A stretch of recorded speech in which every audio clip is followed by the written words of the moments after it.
The lights are off. Cases hum in the dark. A conservator passes a Greek bronze mirror, and for a split second, the reflection isn't hers. Someone older. Someone dead. She blinks, shaken. What if mirrors weren't made to show appearance, but survival? Across museums sit decorative mirrors from Greece, Egypt, China, Japan, Mesoamerica, cataloged neutrally, yet tied to rituals asking who lives, who dies, and how soon. Excavation reports, oils, inscriptions, and chronicles reveal mirrors used as verdicts, oracles, and portals. Tonight, we uncover 35 cursed mirrors built to diagnose fate. Where are you watching from? Midnight in Manchester? 3 a.m. in Ohio? Let's begin with the mirrors that issued medical verdicts. The sanctuary of Demeter at Patras, night. Stone walls slick with condensation. Torchlight flickers across the surface of a bronze basin filled with still water. A sick man is led forward by his family. Fever has hollowed his face. His hands shake. He can barely stand. The priest does not speak. He simply gestures. Look. The man leans over the basin. His reflection stares back, wavering in the torchlight. But something is wrong. The image is faint, distorted. The edges of his face blur and dissolve like smoke. The priest steps back. The family goes silent. This is not a temple of healing. This is a temple of prognosis. Pausanias, the Greek traveler and geographer, described this ritual in his description of Greece during the 2nd century CE. He called it an oracle of Demeter, a place where the sick came to learn their fate. But what he described wasn't prayer or sacrifice. It was catoptromancy, divination by mirror. Here's how it worked. A mirror, usually polished bronze, was suspended by a thin cord over a basin of water taken from a sacred well. The supplicant, someone suffering from illness, injury, or plague, would approach the basin at dusk. They were told to look into the water while the priest held the mirror above it, angling it to catch the reflection. If the reflection was clear and whole, the sick person would recover. If the reflection was dim, broken, or absent entirely, they were going to die. Not maybe, not possibly. The verdict was absolute. This wasn't symbolic. It wasn't theater. This was a diagnostic tool used in a sanctuary officially recognized by the city-state of Patras and referenced in multiple sources as a legitimate method of determining medical outcomes. Families traveled for days to reach this temple. They paid offerings, they waited in line, and when their turn came, they leaned over the water and gambled their lives on the clarity of their own face. Imagine the scene in human terms. A mother holding a feverish child, a soldier with an infected wound, a merchant who's been coughing blood for weeks. They come to Patras because the doctors have run out of answers, and this mirror suspended over dark water, is the last option. The priest says nothing. He doesn't need to. The reflection says it all. And if the face in the water flickers, fades, or warps, the family knows. They turn away. They prepare. They go home and begin the rituals of mourning because the mirror has spoken and the mirror does not lie. Pausanias, notably, does not question the practice. He reports it neutrally, as if checking your death odds in a temple mirror was as routine as consulting a physician. And perhaps, in 2nd century Greece, it was. This is the first explicit case of reflection as prognosis. The first documented use of a mirror to answer the question, will I survive? But it wasn't the last. Because once you accept that a mirror can decide whether you live or die, it doesn't stay in the temple. It goes wherever power needs answers. A back room in a Roman townhouse, marble floors, heavy wooden doors.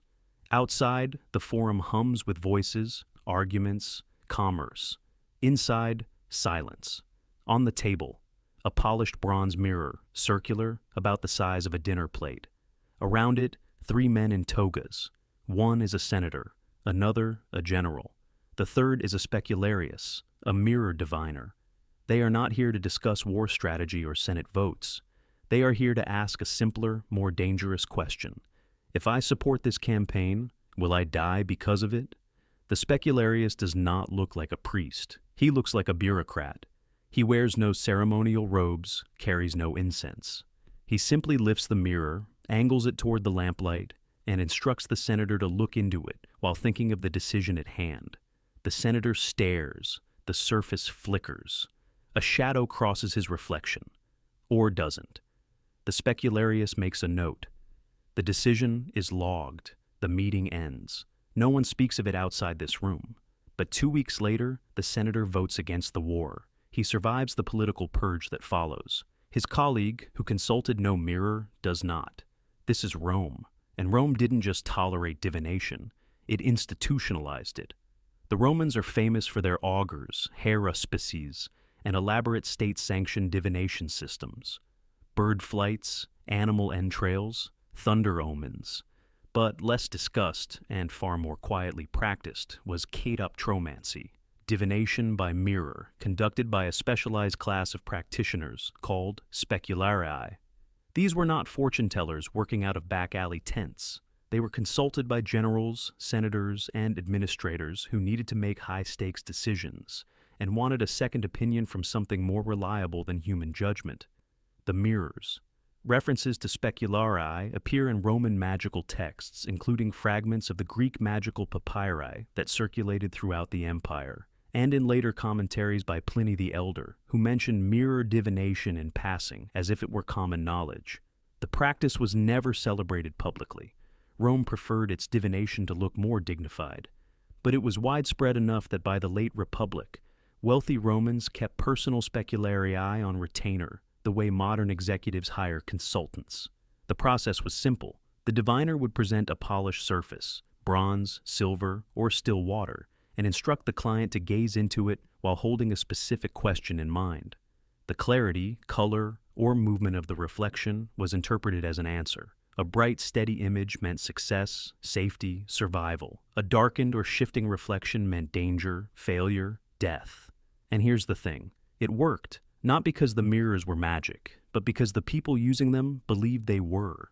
A general who saw a dark reflection before a battle might hesitate, delay, or change tactics, and that hesitation might save his life.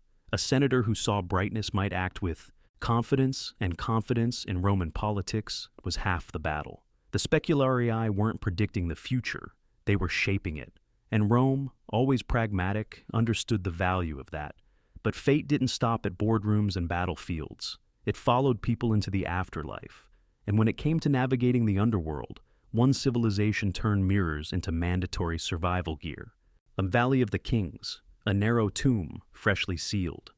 The air inside is thick with incense and silence. On a stone bier lies a body wrapped in linen, face obscured, hands folded. Near the head, placed with the same care as amulets and food offerings, is a bronze mirror, circular, polished to a blinding gleam, engraved on the back with the face of Hathor. The family watches as the priest adjusts its position, not for decoration, for function. Because in the Egyptian afterlife, darkness is the default, and without light, the dead are lost. When archaeologists catalog Egyptian tombs, mirrors are usually listed as toiletry items, cosmetic tools, symbols of beauty and status. They are found most often in women's burials, which reinforces the assumption these were vanity objects, tools for grooming, nothing more. But placement tells a different story. Mirrors in Egyptian tombs are almost never found with combs, oils, or other grooming supplies. They're found near the chest, at the head, or positioned facing the mummy's wrapped face, as if meant to be seen, not used. And when inscriptions accompany them, the language isn't about beauty, it's about light. Ancient Egyptians believed the soul had multiple components, the Ka, the Ba, the Ak, and that after death, these components had to navigate the Duat, the underworld, a realm of judgment, demons, and endless darkness. The journey was perilous. Most didn't make it, but those who carried the right tools had a chance. Mirrors were one of those tools. The logic was both symbolic and practical. Mirrors, especially those made of bronze, captured and reflected sunlight. In a culture where the sun, god Ra, was the supreme deity, a mirror wasn't just a reflective surface. It was a container of divine light, a portable piece of the sun that could illuminate the path through the Duat. Some tomb texts, including passages from the Book of the Dead, reference the need to see clearly in the afterlife, to avoid being swallowed by darkness or deceived by demons. Mirrors, it seems, were meant to provide that clarity. not by showing the dead their own face, but by showing them the way forward. And there's another layer. In Egyptian cosmology, reflection itself was tied to truth. The goddess Maat, who presided over the weighing of the heart, represented balance, order, and accurate judgment. To see yourself clearly in a mirror was to confront the truth of your soul. A tarnished or darkened reflection wasn't just bad luck, it was a verdict. So, when a mirror was placed in a tomb, it wasn't just for light, it was for judgment. A witness to the weighing, a final chance for the soul to see itself as it truly was before stepping into eternity. Picture the last moments before the tomb is sealed. The family stands in the doorway, watching priests arrange the final objects. The mirror catches one last beam of sunlight, flashing gold across the burial chamber. Then the stone is rolled into place, and the darkness settles. The mirror remains, waiting, watching, lighting the way, or revealing that there is none. But while Egypt packed mirrors for the road beyond, another civilization, thousands of miles east, was forging mirrors meant to join entire worlds together. A ritual hall in early Han Dynasty China. Incense smoke curls toward wooden rafters. An official in silk robes lifts a bronze mirror from its lacquered case. The surface flashes like a miniature sun. On the back, intricate patterns, dragons, clouds, inscriptions promising light and protection. On the front, a reflection so bright it's almost painful to look at directly. This is not a grooming tool, this is a cosmic instrument. According to Chinese myth, the first mirror was cast by the Yellow Emperor, the legendary ruler who brought civilization, writing, and order to the ancient world. The mirror wasn't made for vanity. It was made to connect realms, heaven and earth, light and shadow, the living and the dead. It was a gate, and those who possessed it could, theoretically, see through to the other side. Early Chinese bronze mirrors are among the most technically sophisticated artifacts of the ancient world. Cast with precision, polished to near perfection, and inscribed with cosmological symbols, they were far more than decorative objects. They were ritual instruments, status markers, and, according to both textual sources and archaeological context, tools for navigating the boundary between life and death. The inscriptions on these mirrors are telling. Many include phrases like, "May this mirror illuminate the darkness," "Let light shine on all under heaven," or "Protect the wearer from demons and harm." These aren't poetic flourishes, they're instructions, promises, contracts between the object and its owner. In life, mirrors were used in rituals to balance yin and yang, to harmonize cosmic forces, and, in some cases, to communicate with ancestors or spirits. Priests and officials would gaze into polished bronze surfaces during ceremonies, seeking guidance or omens. A clear reflection was a sign of cosmic alignment. A clouded or distorted image suggested imbalance, danger, or the presence of malevolent forces. But the real power of these mirrors revealed itself in death. Hundreds of Chinese tombs from the Han Dynasty onward contain bronze mirrors placed near the head, chest, or hands of the deceased. They're positioned intentionally, often wrapped in silk or placed in protective cases, as if they were valuable, not monetarily, but spiritually. Funerary texts and ritual manuals describe the mirror as a guide for the soul, a way to see the path through the underworld. Without it, the soul wanders in darkness, vulnerable to demons, ghosts, and the dangers of the afterlife. With it, the soul has a chance, a beam of light in the endless black. A reflection that shows not where you've been, but where you need to go. Some scholars interpret this literally. The mirror was meant to be held by the dead, used as a lantern of sorts in the spirit world. Others see it as symbolic, a representation of clarity, truth, and the hope that the deceased would be judged fairly by the cosmic powers. Either way, the function is the same. The mirror is a lifeline, a tool for survival in the afterlife. And its absence, that was a death sentence of a different kind. To be buried without a mirror was to be condemned to wander, lost and blind, for eternity. Imagine a noblewoman in Han China, late in life, inspecting the mirror she'll carry into death. She looks into it, seeing her aged face, knowing that soon this same object will show her something else entirely, the road beyond. She runs her fingers over the inscription on the back. May this mirror illuminate all darkness. She hopes it's true. And while China forged mirrors to guide souls through the cosmos, Greece was using them for something more immediate, and far more brutal. Because sometimes the question wasn't where you were going, it was whether you'd walk out of the courtroom alive. A city square in ancient Greece, midday sun, a shallow stone basin filled with water sits in the center of the plaza, surrounded by a crowd. A man stands before it, accused of theft or murder or treason. The charges don't matter. What matters is the ritual. The magistrate speaks. The accused is instructed to lean over the basin and look into the water, to see himself clearly, to let his reflection speak the truth his words cannot. The man hesitates. He knows what this means. Everyone does. If his reflection holds steady, clear, and whole, he might walk free. If it ripples, darkens, or breaks apart, he's guilty. Not legally, cosmically, and cosmic guilt in ancient Greece was often enough to seal a verdict. This is catoptromancy as courtroom ordeal. Reflection as judge, jury, and executioner.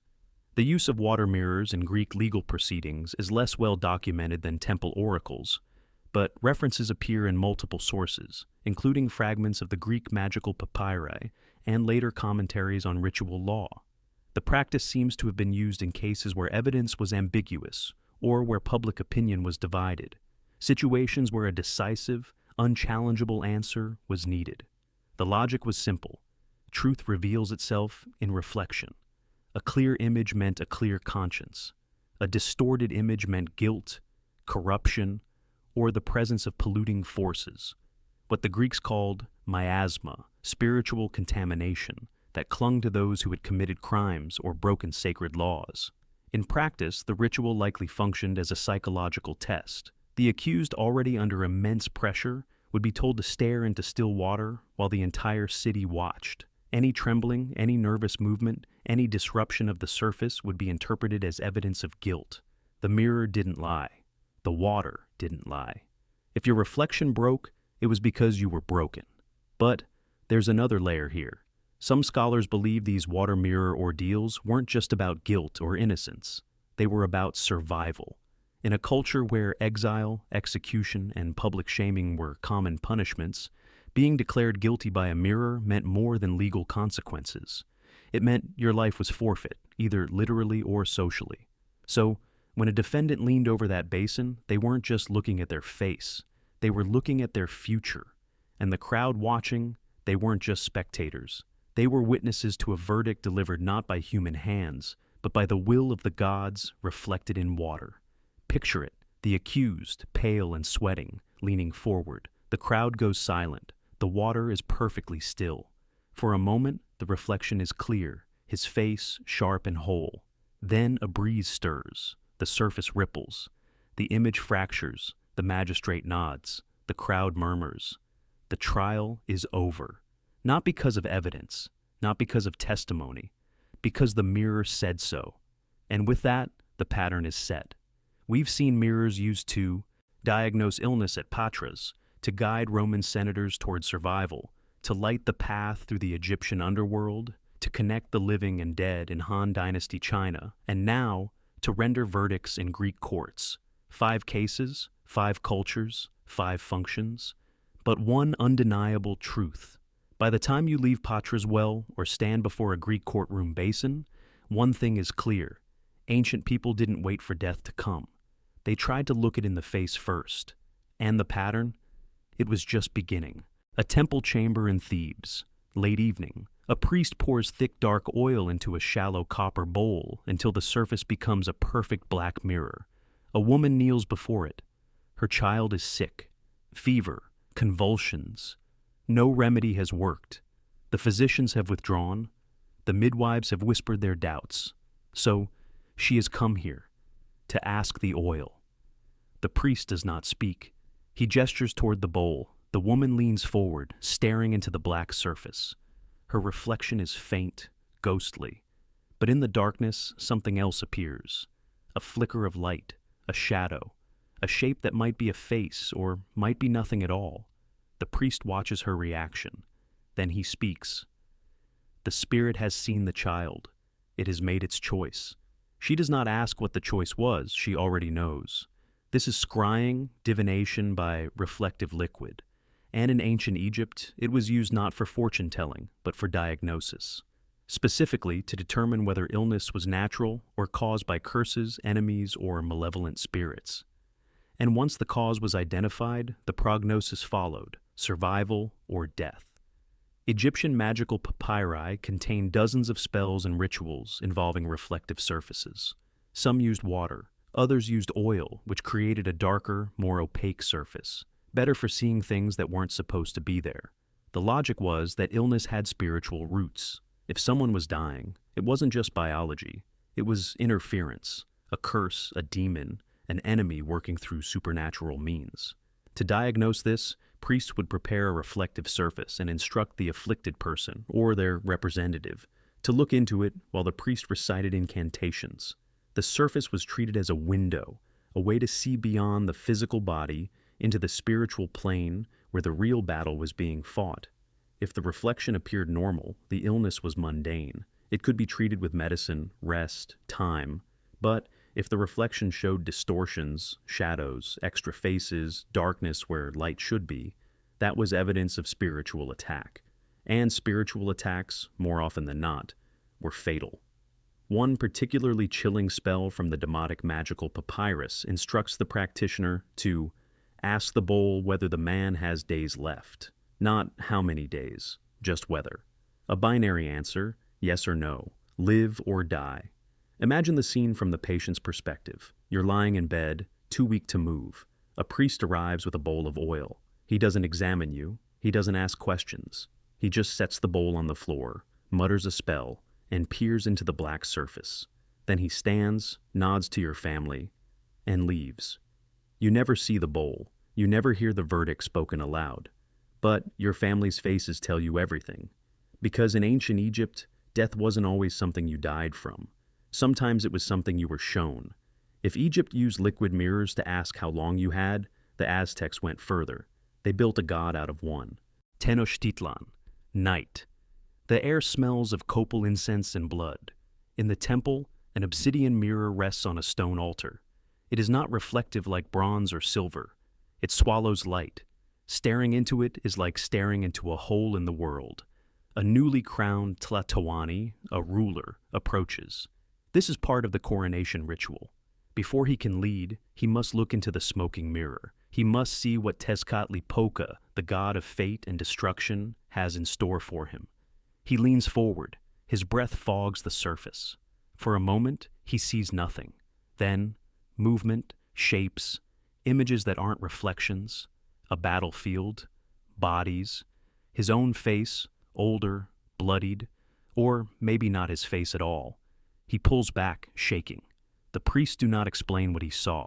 They don't need to. The mirror has spoken. And now he rules, knowing exactly how fragile power is. Tezcatlipoca, smoking mirror, is one of the most important and terrifying deities in Aztec mythology.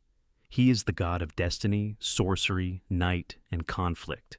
His name comes from his most iconic attribute, a black obsidian mirror, often depicted replacing one of his feet, which he uses to see everything happening in the world, including the future. But Tezcatlipoca's mirror wasn't just mythological, it was literal.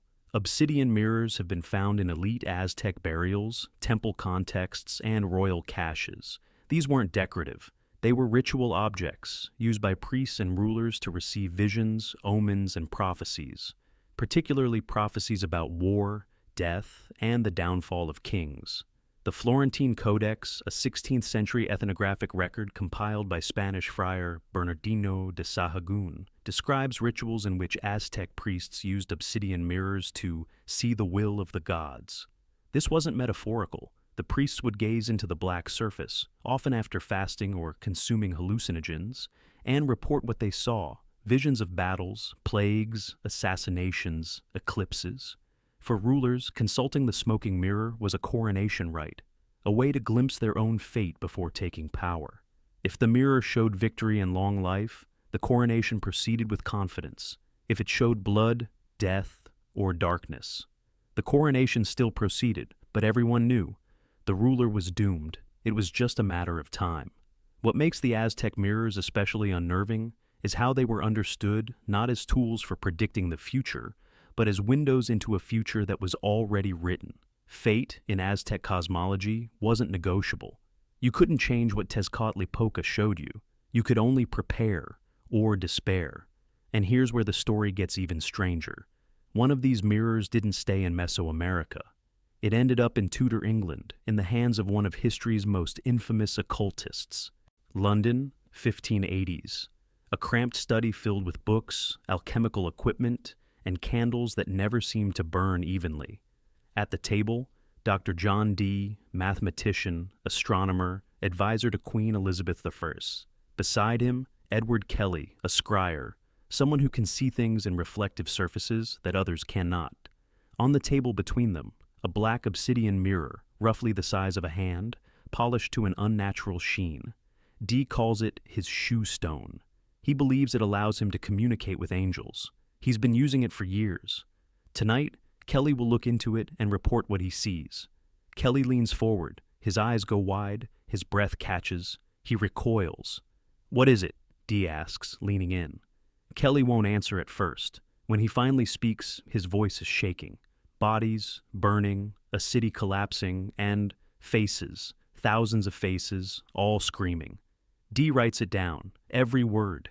He doesn't realize, none of them do, that the mirror wasn't made for angels. It was made for a god of death, and it's showing them exactly what it was always meant to show. The end. Dr. John Dee is one of the most fascinating figures of the English Renaissance. A polymath, an advisor to royalty, a mathematician, and an occultist, Dee spent decades attempting to communicate with spiritual entities through a practice he called angelic conversations.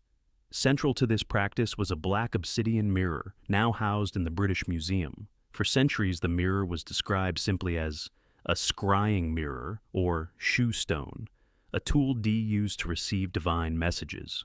But modern analysis of the object, including its material composition and stylistic features, confirms something far stranger. The mirror is Aztec. It was almost certainly brought to Europe during the Spanish conquest of Mexico and eventually made its way into Dee's collection, possibly through trade or gift. Dee didn't know this. He believed the mirror was a sacred object, a gift from God or the angels. He had no idea it was originally a ritual tool used by Aztec priests to consult Tezcatlipoca, the god of fate, night, and violent death. But Edward Kelly, Dee's scryer, the man who actually looked into the mirror, knew something was wrong. Dee's journals, meticulously preserved, contain dozens of entries describing Kelly's visions. Apocalyptic scenes, horrifying figures, prophecies of plague, war, and societal collapse. Kelly often ended sessions early, claiming he couldn't bear to look anymore. On multiple occasions, he begged Dee to stop using the mirror entirely. Dee refused. He believed the visions were tests, divine warnings meant to prepare them for a higher purpose. But historians now wonder, were they seeing the future? Or were they seeing the mirror's original purpose? Visions of death, doom, and fate, filtered through an object designed to show Aztec kings their inevitable downfall?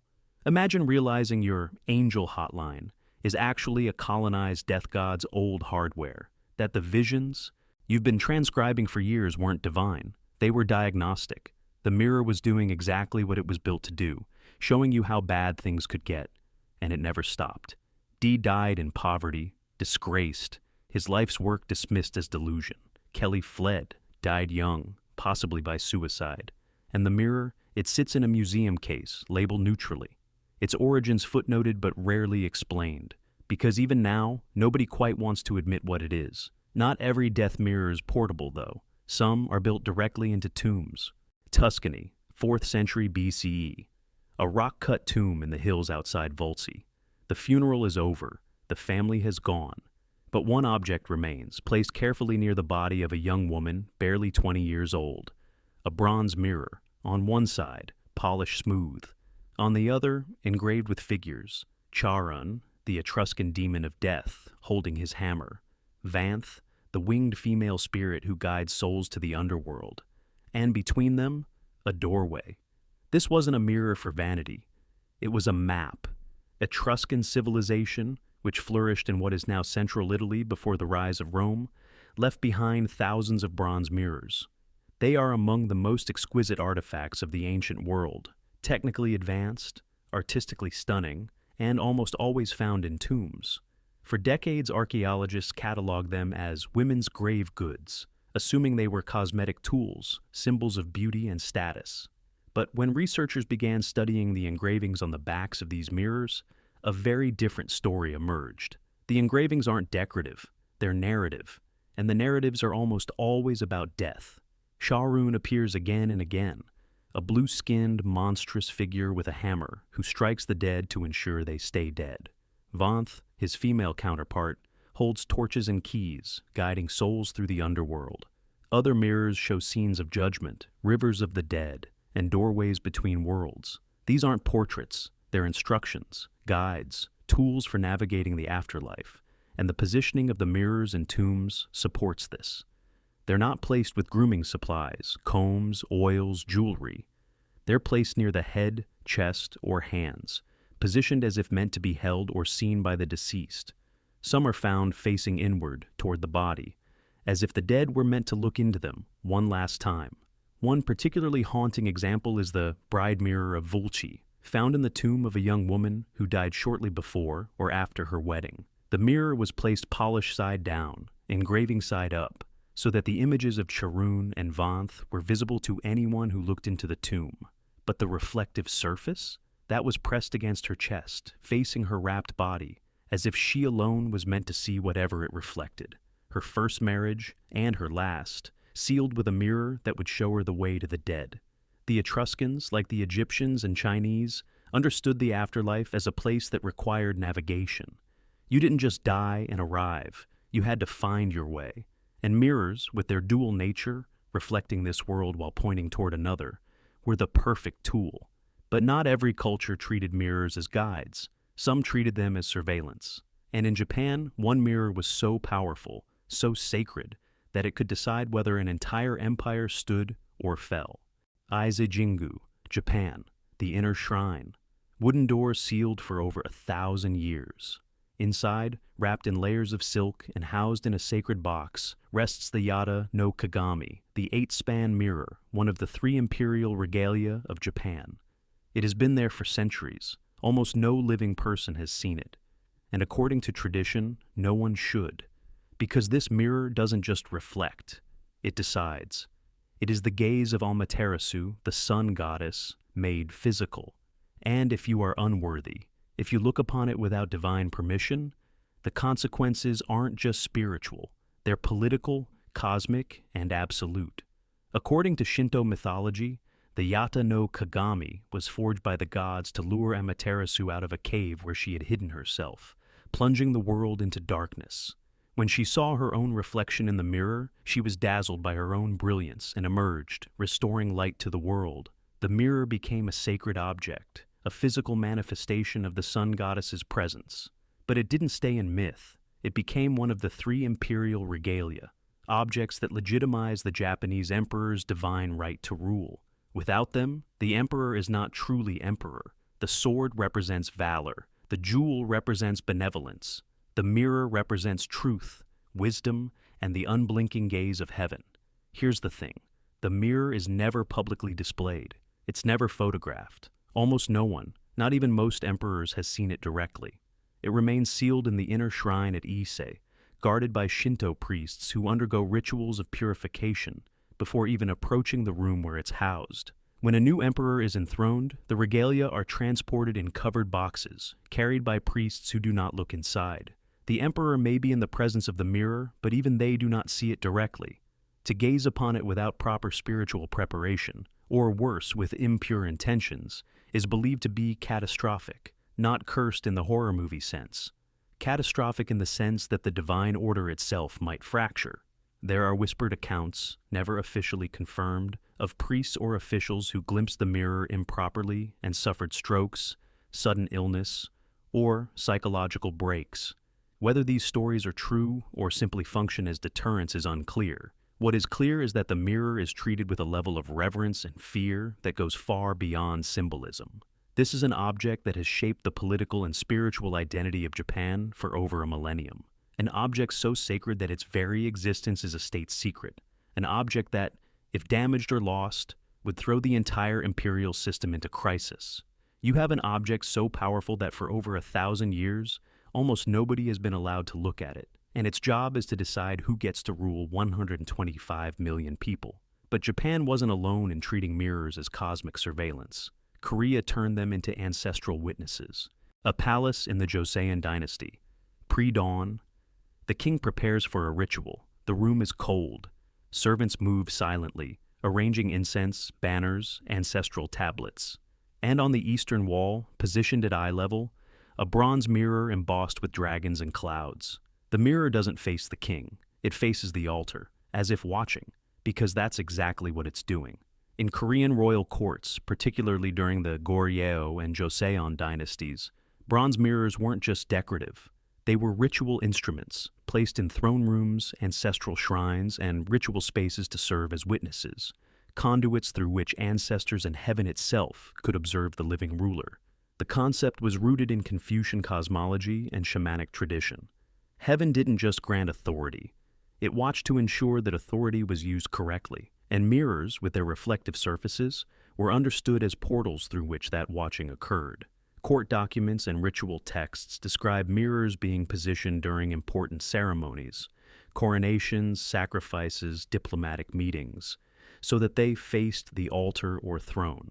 The idea was that ancestors, looking through the mirror, could see whether the king conducted himself with virtue. A pure heart produced a clear reflection, symbolically and spiritually. A corrupt heart clouded the surface. If omens appeared in the mirror, tarnish, cracks, or unusual shadows, they were interpreted as signs that heaven was withdrawing its favor. This wasn't superstition. It was political theology. A clouded mirror could trigger investigations, purges, or even abdications.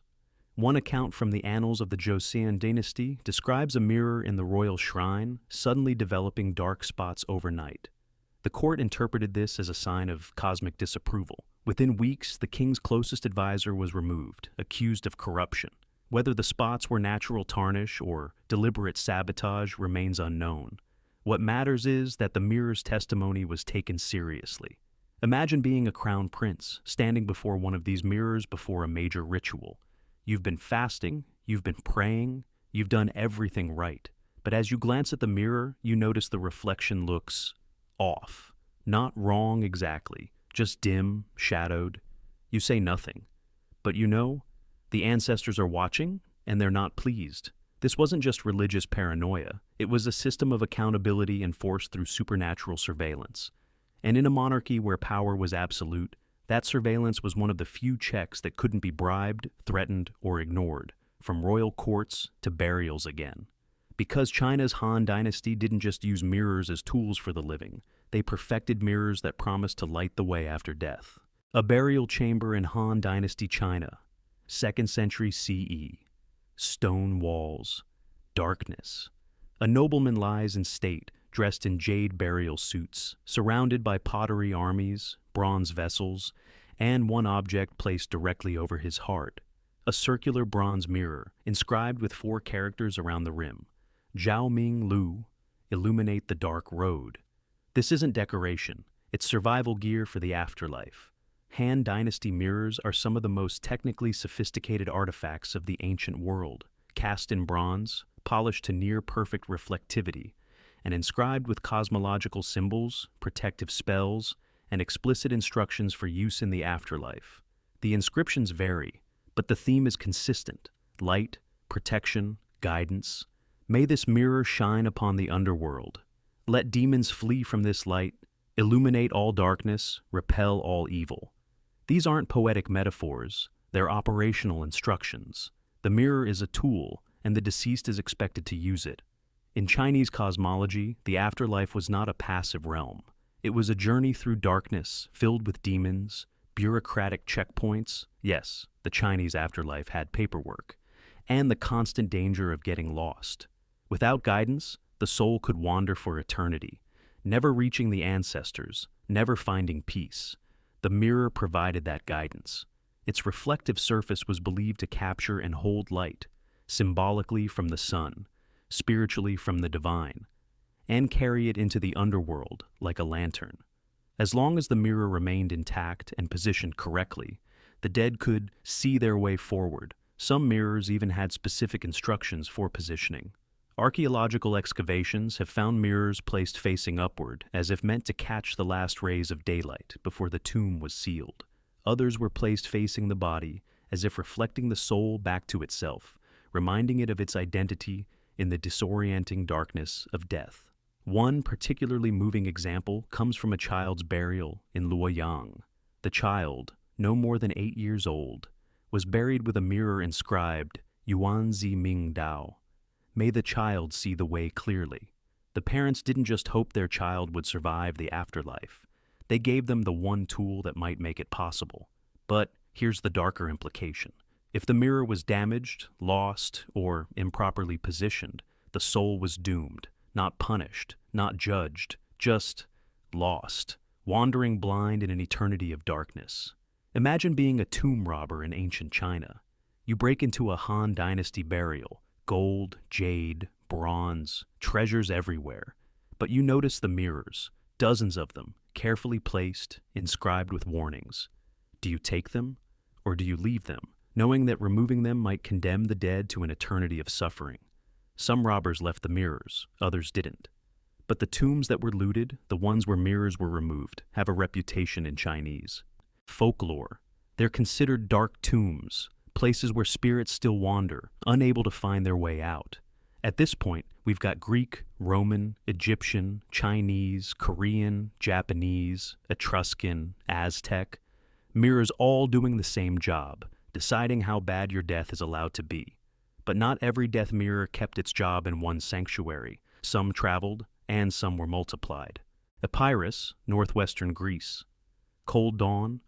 Oak leaves toss above the sanctuary of Dodona, Zeus's oldest oracle. Pilgrims arrive before sunrise, hoping to consult the gods. Some ask about marriage, others about crops. But one group is led to a different part of the sanctuary, a stone enclosure where a bronze basin sits, filled with water so still it looks like polished glass. A soldier steps forward. Tomorrow he marches. The question is simple. Will he return? The priest gestures. The soldier leans over the basin. His reflection stares back, clear, whole, steady. For a moment. Then a breeze stirs the oak leaves above. The surface ripples.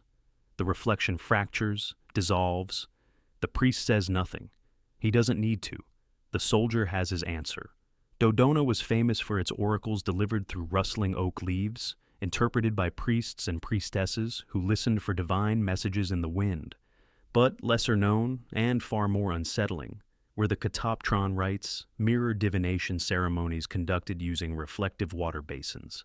The process was straightforward. A supplicant would approach the sacred basin, ask their question silently or aloud, and gaze into the water. The clarity, stability, and appearance of their reflection determined the answer. A clear, steady image meant favorable outcomes, survival, success, divine approval.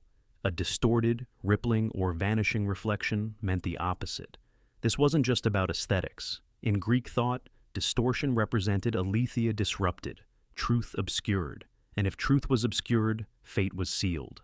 The Greek magical papyri, a collection of Greco-Egyptian spells and rituals, contains multiple references to death inspection via water, including instructions for using basins to determine whether someone would survive an illness, journey, or battle. Dodona, as one of Greece's oldest and most prestigious oracle sites, almost certainly practiced these rites, though records are fragmentary. What makes Dodona's mirror rituals especially chilling is their public nature. Unlike private consultations with priestesses, the water basin rites were often conducted in view of other pilgrims. If your reflection failed, if it rippled, darkened, or disappeared, everyone saw it. Your fate became public knowledge. And in a culture where fate was understood as divinely determined and unchangeable, that public revelation could be devastating. Imagine being that soldier. You've served for years. You've survived battles that killed better men. But you come to Dodona because something feels wrong this time. You need reassurance. You lean over the basin. The water is calm. Your face is clear. Then, just for a second, the wind picks up. The surface moves. Your reflection vanishes. You step back. The priest's face is carefully neutral. The other pilgrims avoid eye contact. You march the next day because you have to, but you already know. The mirror has spoken. And 2 weeks later, an arrow finds you in the throat exactly as foretold. If Greece read fate in oak shadows, Rome wrote mirror rituals directly into its politics. Rome, 1st century BCE. A private marble-lined chamber beneath the forum. No windows, a single lamp. A shallow basin in the center of the floor, filled with water drawn from the Tiber. 3 senators stand in a circle around it.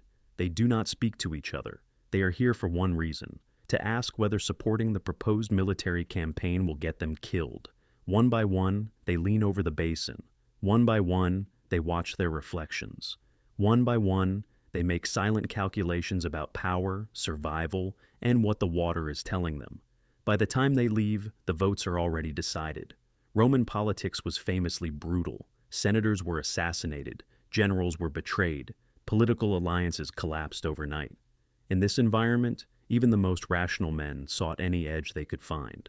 And one of those edges was chaetoptromancy, private mirror divination sessions conducted before major political decisions. While Rome's official state religion included augury, haruspicy, and other forms of divination, mirror divination was practiced privately, often in secret, by elites who wanted answers but didn't want the publicity of consulting an official oracle. Pliny the Elder and later Roman sources reference the practice obliquely, describing water-gazing and reflective consultations among the senatorial class. The process was simple: a still basin, a question, and a reflection. If your image was strong and clear, you'd survive. If it wavered, darkened, or broke apart, your political move would be fatal. This wasn't about mysticism. It was about risk assessment. Roman senators operated in a world where one wrong vote could mean exile, assassination, or worse. Mirror divination gave them a psychological tool to process fear, test their own resolve, and, critically, justify decisions they were already leaning toward.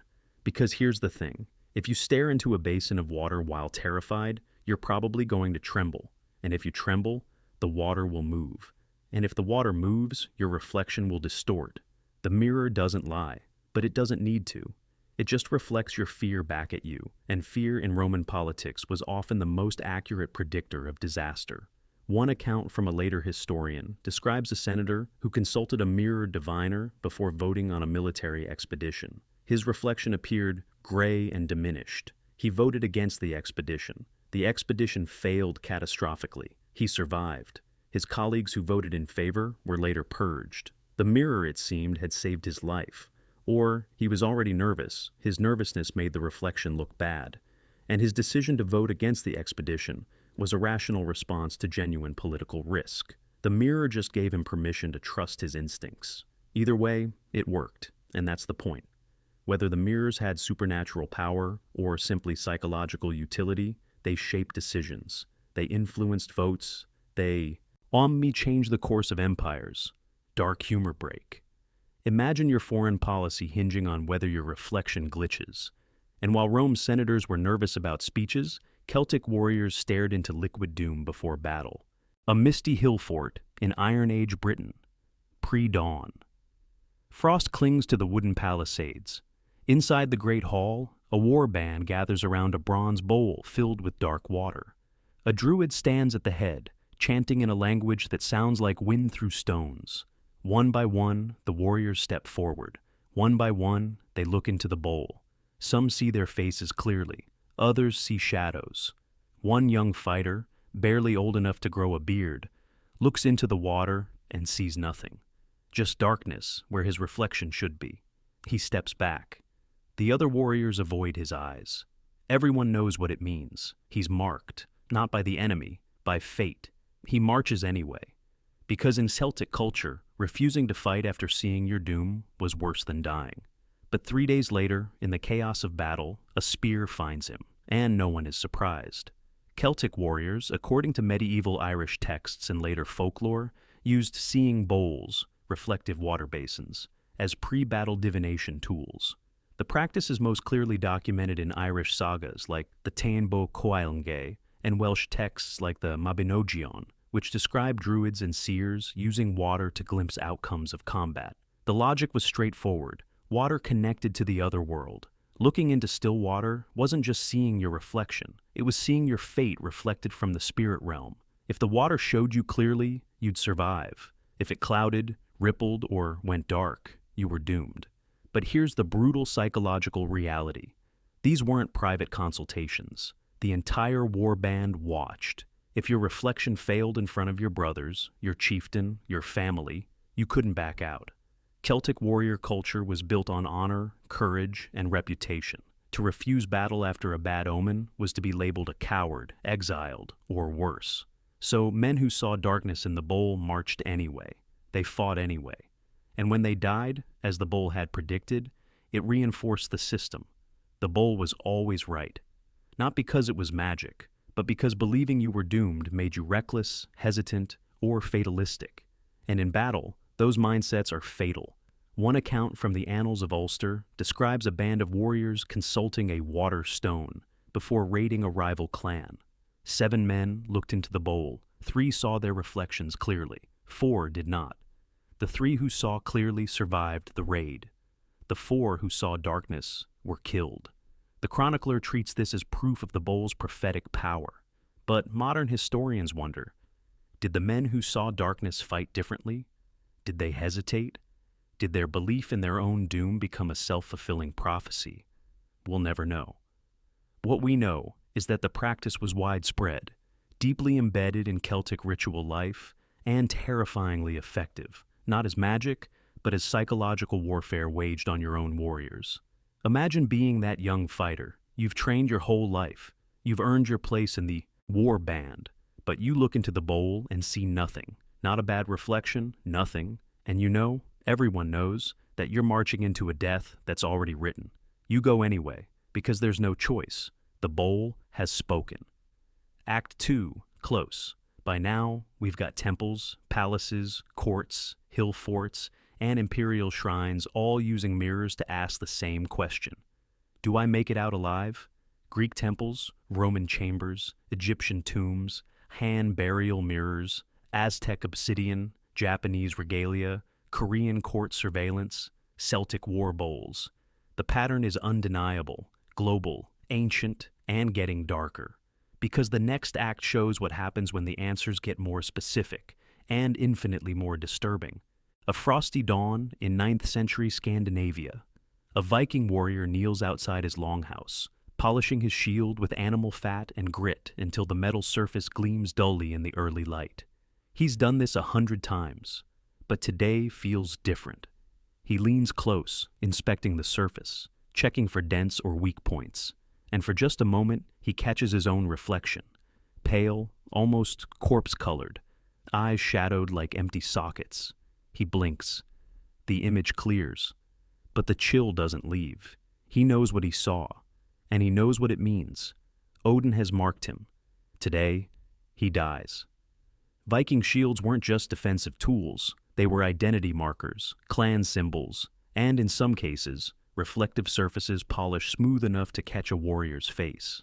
Saga literature, particularly the Icelandic sagas, contains multiple references to warriors seeing omens in their shields before battle, ghostly faces, pale reflections, images that didn't quite match their living selves. These weren't hallucinations. They were interpreted as messages from the gods, specifically Odin, who decided which warriors would die in battle and join him in Valhalla. Seeing a death face in your shield, pale, shadowed, corpse-like, was understood as Odin's mark. You'd been chosen, not cursed, chosen. But the outcome was the same. The sagas treat these reflections seriously. In Njál Saga and Eyrbyggja Saga, warriors who see ominous reflections in polished metal before battle invariably die during the fighting. The text doesn't question this. It presents it as fact, as natural as weather. But here's the human cost. If you saw your death face, you couldn't flee. Viking culture demanded that warriors face their fate with courage. Running from an omen was worse than dying. So men who saw their corpse reflections in their shields strapped on their weapons and marched into battle anyway, knowing they were doomed but unable, socially, spiritually, psychologically, to do anything but accept it. Imagine polishing your shield on a cold morning, seeing your face drained of color, looking already dead, and having to smile, joke with your brothers, and pretend everything's fine. Because admitting you saw the omen would mark you as a coward. Better to die in silence than live in shame. And 2 hours later, an axe finds your neck, exactly as the shield foretold. But while Vikings saw doom in metal, Mesopotamian kings tried to see assassination dates in water. A ziggurat rooftop in ancient Babylon, 2000 BCE. Night. Stars scattered like thrown grain across the sky. The king climbs the stone steps alone. No guards, no priests. Just him and the bowl waiting at the top. A shallow copper basin filled with water that reflects nothing but darkness and starlight. This is Liku, water divination, and tonight's question is the same as every night. Who is plotting to kill me? The king kneels. He stares into the water. He watches for movement, shadows, shapes that shouldn't be there, and sometimes he sees them, faces, names, warnings written in ripples and reflection. By morning, someone will be arrested, interrogated, executed, because the bowl has spoken. Mesopotamian kings lived in constant fear of assassination. Palace coups, poisonings, betrayals by family members. These were occupational hazards. And in a world where divine kingship meant your authority came directly from the gods, any threat to your life was also a theological crisis.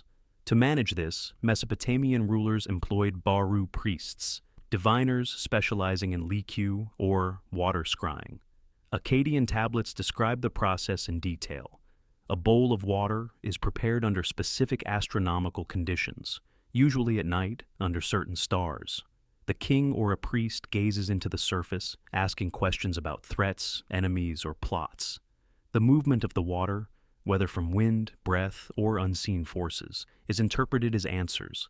If the water ripples in a certain pattern, it means betrayal is near. If shadows appear, they represent specific enemies. If the surface goes still and dark, death is imminent. This wasn't paranoia. It was statecraft. Mesopotamian kings used water scrying as an intelligence tool, a way to process threats and justify preemptive strikes against rivals. If the bowl revealed that a courtier was plotting treason, the king could act decisively, claiming divine sanction. But here's the horror. The ritual created its own reality. Kings who consulted the bowl nightly became hyper-vigilant, seeing threats everywhere. Courtiers knew the king was scrying and adjusted their behavior to avoid suspicion, which made them look suspicious. Paranoia fed on itself, and the bowl, always reflecting the king's fears, confirmed every suspicion. One account from the reign of Esarhaddon describes the king executing 12 officials in a single month after repeated water scrying sessions revealed shadows of conspiracy. Whether those conspiracies were real or imagined is unclear. What's clear is that the bowl justified the purge. Imagine being a palace official.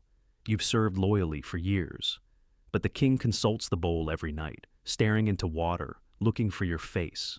And one morning, guards come for you. You don't know what you did, but the bowl saw something. And the bowl never lies.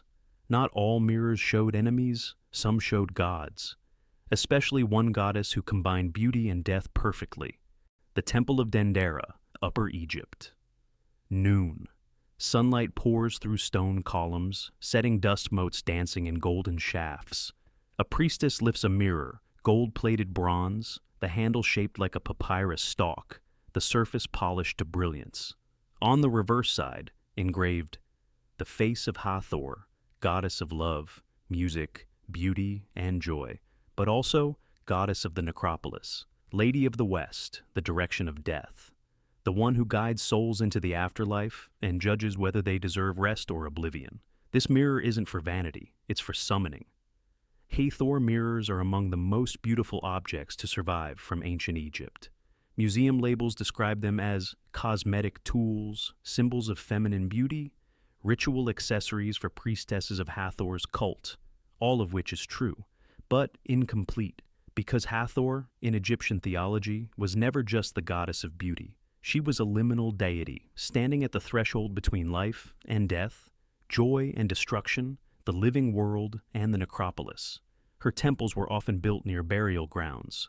Her priestesses officiated not just at festivals, but at funerary rites. And her mirrors, those exquisite gold-gleaming objects, were used in rituals that called to the dead. Tomb reliefs from Dendera and other Hathor temples show priestesses holding mirrors above mummies during the opening of the mouth ceremony, a crucial ritual meant to restore the deceased's senses in the afterlife. The mirror was positioned to reflect light onto the mummy's face, symbolically opening the eyes so the dead could see again. But some texts suggest the ritual went further. The mirror wasn't just reflecting light, it was reflecting presence. By holding a Hathor mirror over the dead, priestesses were believed to summon Hathor's gaze, her judgment. If the mirror's reflection remained bright and clear, the dead were accepted into the afterlife.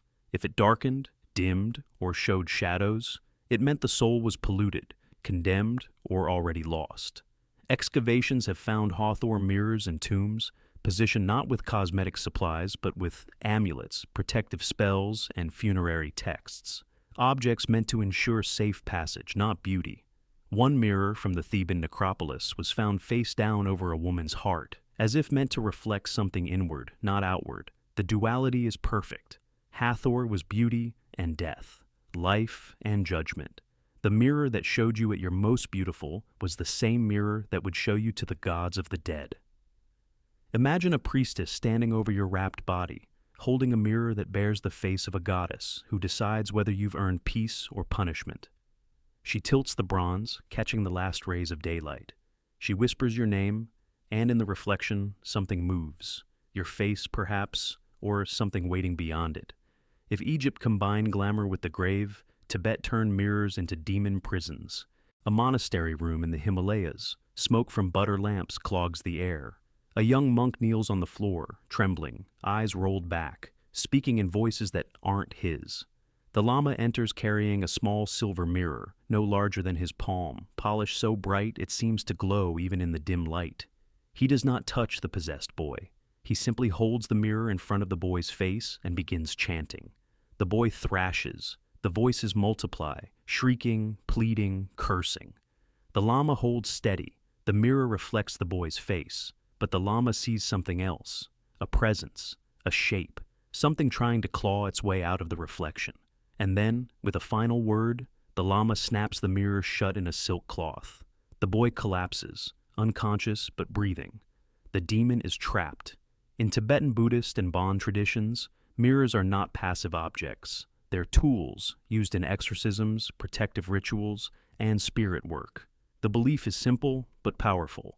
A being's essence can be captured in its reflection, and once captured, it can be contained, banished, or destroyed. Ritual mirrors in Tibetan practice are typically small, highly polished, and consecrated through extensive prayers and ceremonies. They are carried by lamas and ritual specialists who are trained in Phowa, consciousness transference, and Chod, cutting through ego and spiritual obstacles. When a person is believed to be possessed or afflicted by negative spirits, the mirror is used to catch the intruding presence. The logic is that demons, like all beings, cannot resist their own reflection. When confronted with a mirror, they look, and in that moment of looking, their essence is drawn into the reflective surface, trapped in the space between the physical and spiritual planes. Once trapped, the mirror is wrapped in blessed cloth, sealed with mantras, and either buried, burned, or kept under guard to prevent the entity from escaping. Some monasteries have entire rooms dedicated to storing filled mirrors, objects too dangerous to destroy but too powerful to discard. Anthropological accounts from 19th and 20th century Tibet describe exorcisms where mirrors shattered during rituals, exploding seemingly without cause. Witnesses reported that when a mirror broke during an exorcism, the possessed person would scream, convulse, and then fall silent, as if whatever had been inside them had been violently expelled along with the breaking glass. But here's the terrifying part. If the person holding the mirror isn't spiritually prepared, the demon can reverse the trap. Instead of being drawn into the mirror, it can look through the mirror and see the exorcist, and once it sees you, it can follow you. There are accounts of monks who attempted exorcisms without proper training and ended up possessed themselves after looking into the mirror they were using. The demon simply stepped from one reflection into another, Imagine holding a mirror in front of someone's face, trying to trap whatever's inside them, and suddenly feeling the overwhelming urge to look into the mirror yourself. Your hand is shaking. The possessed person is screaming, and you realize too late that the thing inside the mirror isn't just looking at them anymore. It's looking at you. We've gone from, will I live through this winter, to, can we stuff a demon into this reflective disc in a few thousand years? China, meanwhile, built mirrors that showed you things you didn't even know were there. The Tang Dynasty Palace, 7th century CE. A courtyard bathed in afternoon sunlight. A court lady holds a bronze mirror at arm's length, angling it toward the sun. At first it looks like any other mirror, circular, polished, decorated with ornate patterns on the back. But then the sun hits it at the exact right angle, and on the white wall behind her, a projection appears. A Buddha figure, serene and luminous, seemingly glowing from within the metal itself. The pattern on the back of the mirror, invisible when you look at the front, is somehow appearing in the reflection, as if the mirror is revealing what's hidden, as if it's seeing through itself. The court lady gasps, because the image appearing on the wall isn't the Buddha she expected. It's something else, another face, and she doesn't know whose it is. Chinese magic mirrors are one of the most sophisticated optical technologies of the ancient world, and even today, they're not entirely understood. These bronze mirrors appear normal when you look into them. They reflect your face like any mirror should. But when sunlight strikes them at a specific angle, the polished surface projects an image onto a nearby wall, an image that matches the decorative pattern cast into the back of the mirror, which should be completely hidden. How is this possible? Scientists believe it has to do with microscopic variations in the thickness and stress patterns of the bronze, created during the casting and polishing process. The backside pattern creates subtle bulges and depressions in the metal that are invisible to the eye but affect how light reflects off the surface. When struck by concentrated light, these variations become visible as projected images. But the ancient Chinese didn't know about microscopic stress patterns. They knew that certain mirrors could reveal hidden things. And in a court culture obsessed with secrets, spies, and hidden loyalties, that made these mirrors objects of both wonder and fear. Tang Dynasty texts describe magic mirrors being used to reveal the true heart of courtiers and officials.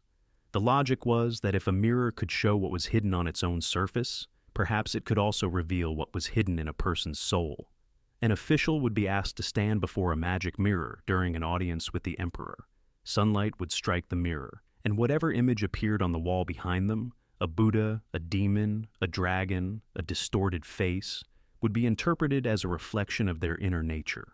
One account from the Old Book of Tang describes an official being tested by a magic mirror. The emperor ordered sunlight directed at the mirror while the official stood nearby.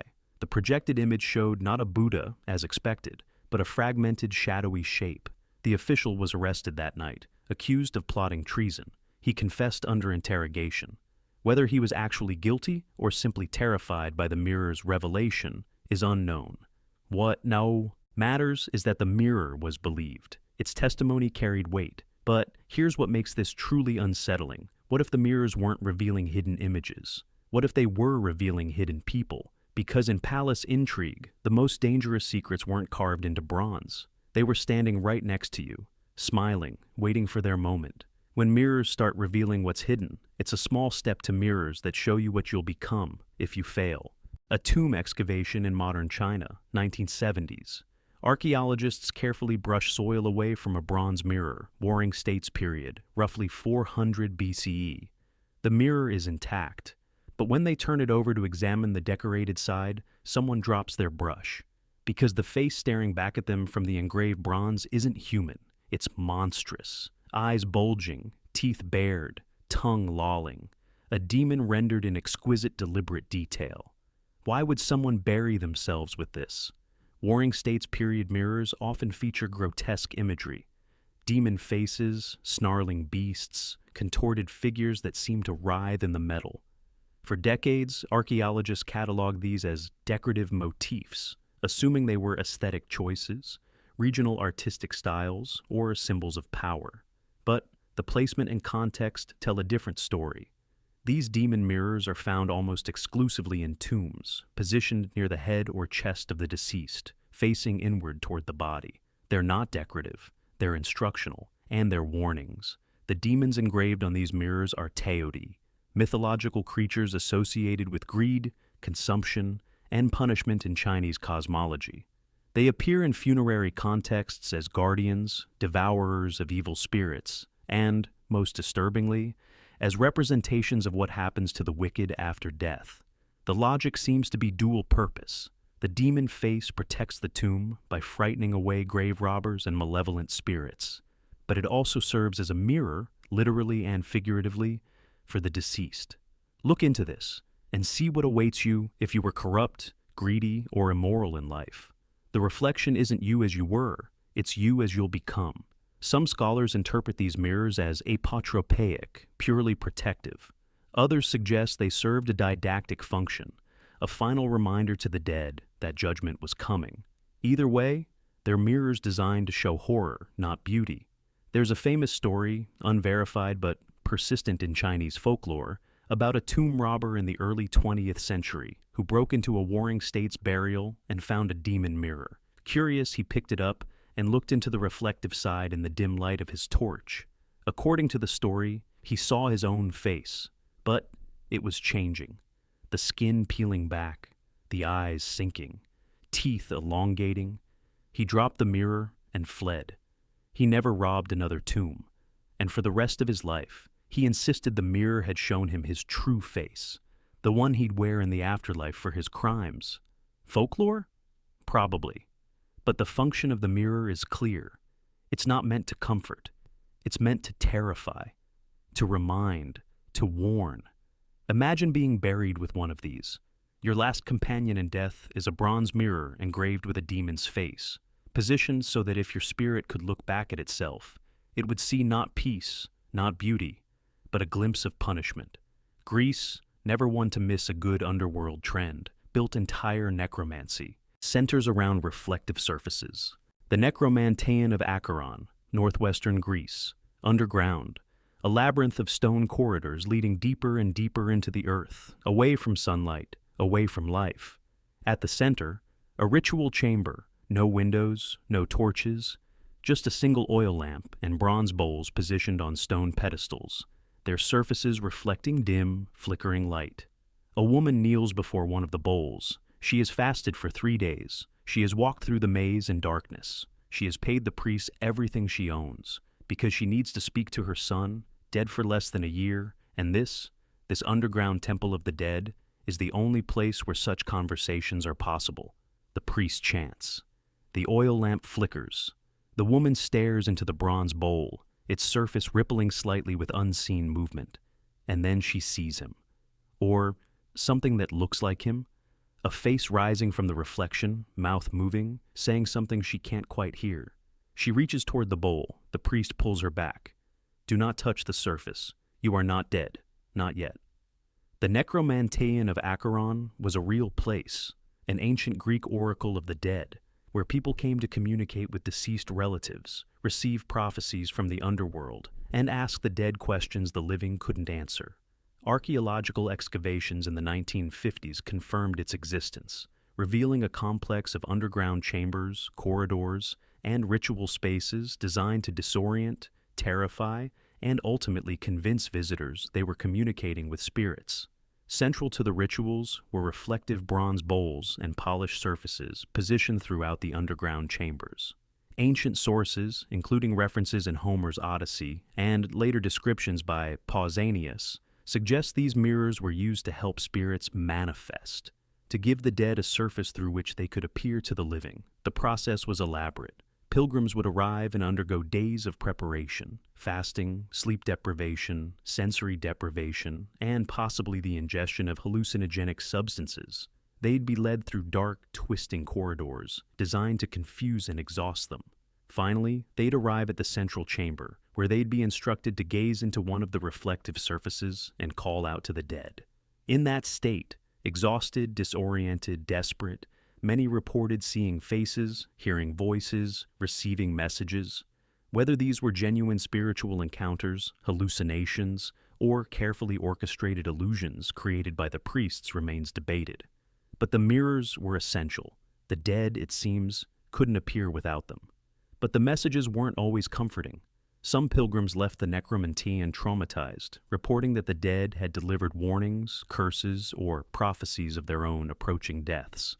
The mirrors didn't just facilitate communication. They delivered verdicts. One account describes a man who came to speak with his father and saw instead his own face, aged, skeletal, dying. He left the temple and died within the year. Whether this was prophecy, coincidence, or the psychological power of suggestion is impossible to say. But the story was repeated often enough that the necromancion gained a reputation. If you look into the mirror and see yourself instead of the person you're calling, start preparing your tomb. Imagine kneeling in darkness, staring into a bronze bowl, whispering your dead child's name over and over. The surface ripples. A face appears. But it's not your child. It's you. And you look like you're already dead.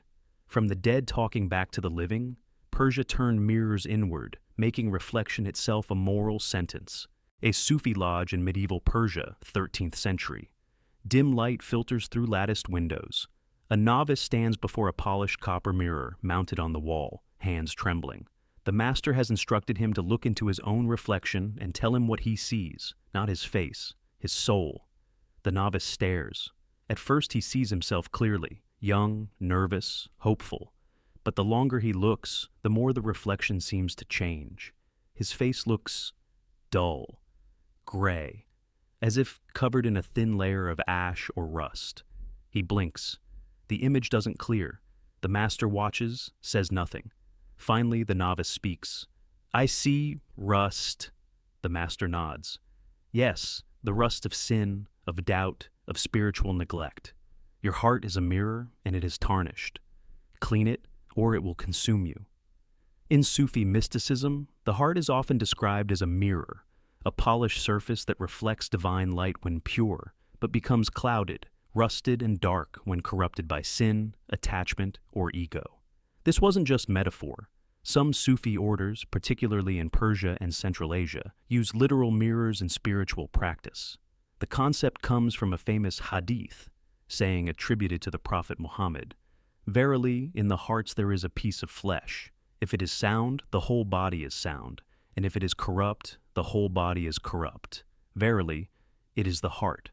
Sufi teachers extended this, teaching that the heart could be diagnosed like a physical illness, and that mirrors could reveal its condition.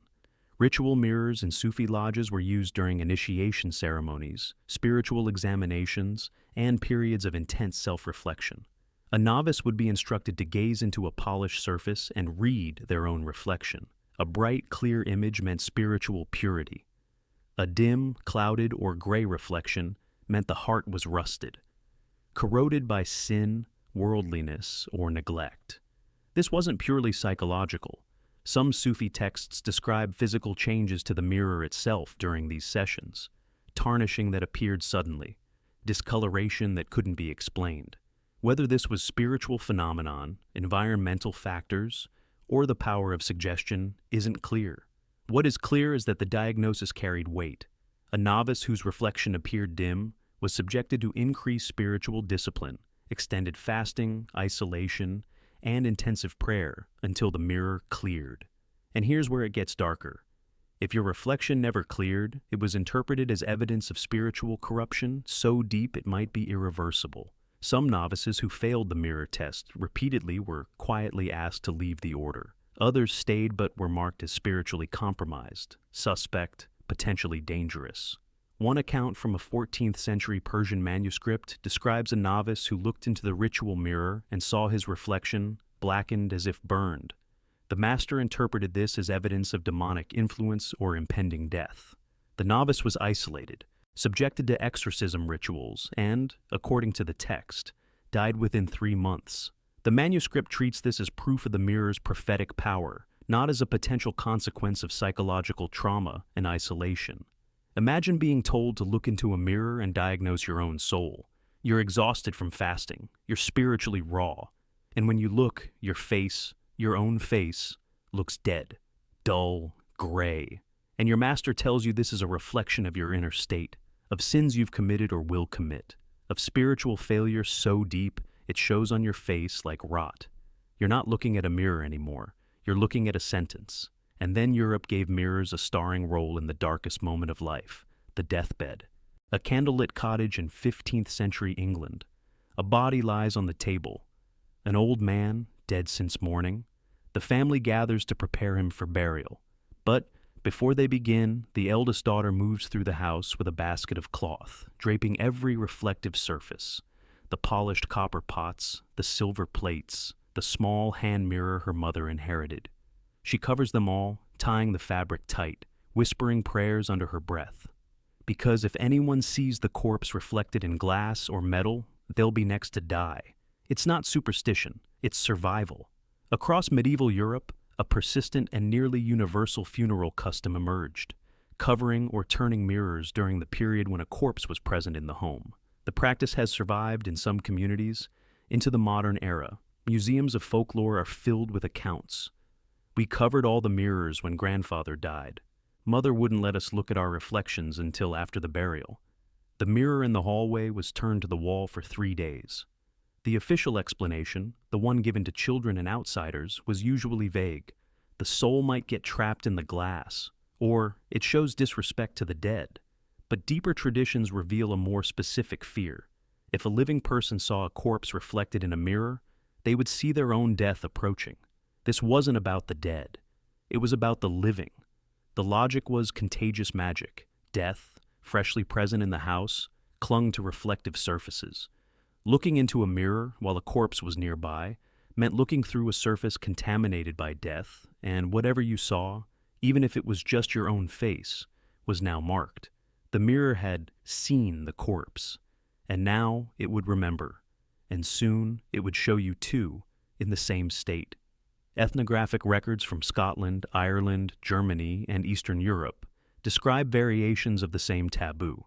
In some regions, children were specifically forbidden from looking at their reflections during the mourning period, as they were considered especially vulnerable. In others, mirrors were not just covered, but removed from the house entirely, stored in sheds or buried temporarily until the body was gone. One particularly chilling account from a 19th century Irish village describes a young woman who accidentally glimpsed her dead brother's body reflected in a window. She became hysterical, insisting she had seen her own face superimposed over his. The family dismissed her fear, until she died suddenly, 6 weeks later, from what was described as a wasting illness. The village record notes, with clinical detachment, she saw herself in the death glass. The sickness followed. Whether her death was caused by illness, psychological trauma, or sheer coincidence is unknowable, but the story reinforced the taboo for generations. Picture a widow standing in her cottage, staring at the draped mirrors. Her husband's body is in the next room. She's exhausted, grieving, barely, holding herself together. A corner of the cloth slips. Just for a second, she sees the doorway reflected, and in that reflection, a shape that might be his body or might be her own. She yanks the cloth back into place and doesn't look again, but the image stays with her, for months, for years. And when she dies, whether it's weeks later or decades, the family remembers. She saw him in the mirror that night. We all knew. It was only a matter of time. If villagers feared reflections after a single death, imagine what emperors did when mirrors started predicting their own. Constantinople, 11th century. A private oratory deep within the palace. Icons glitter in candlelight. Incense smoke coils toward the ceiling.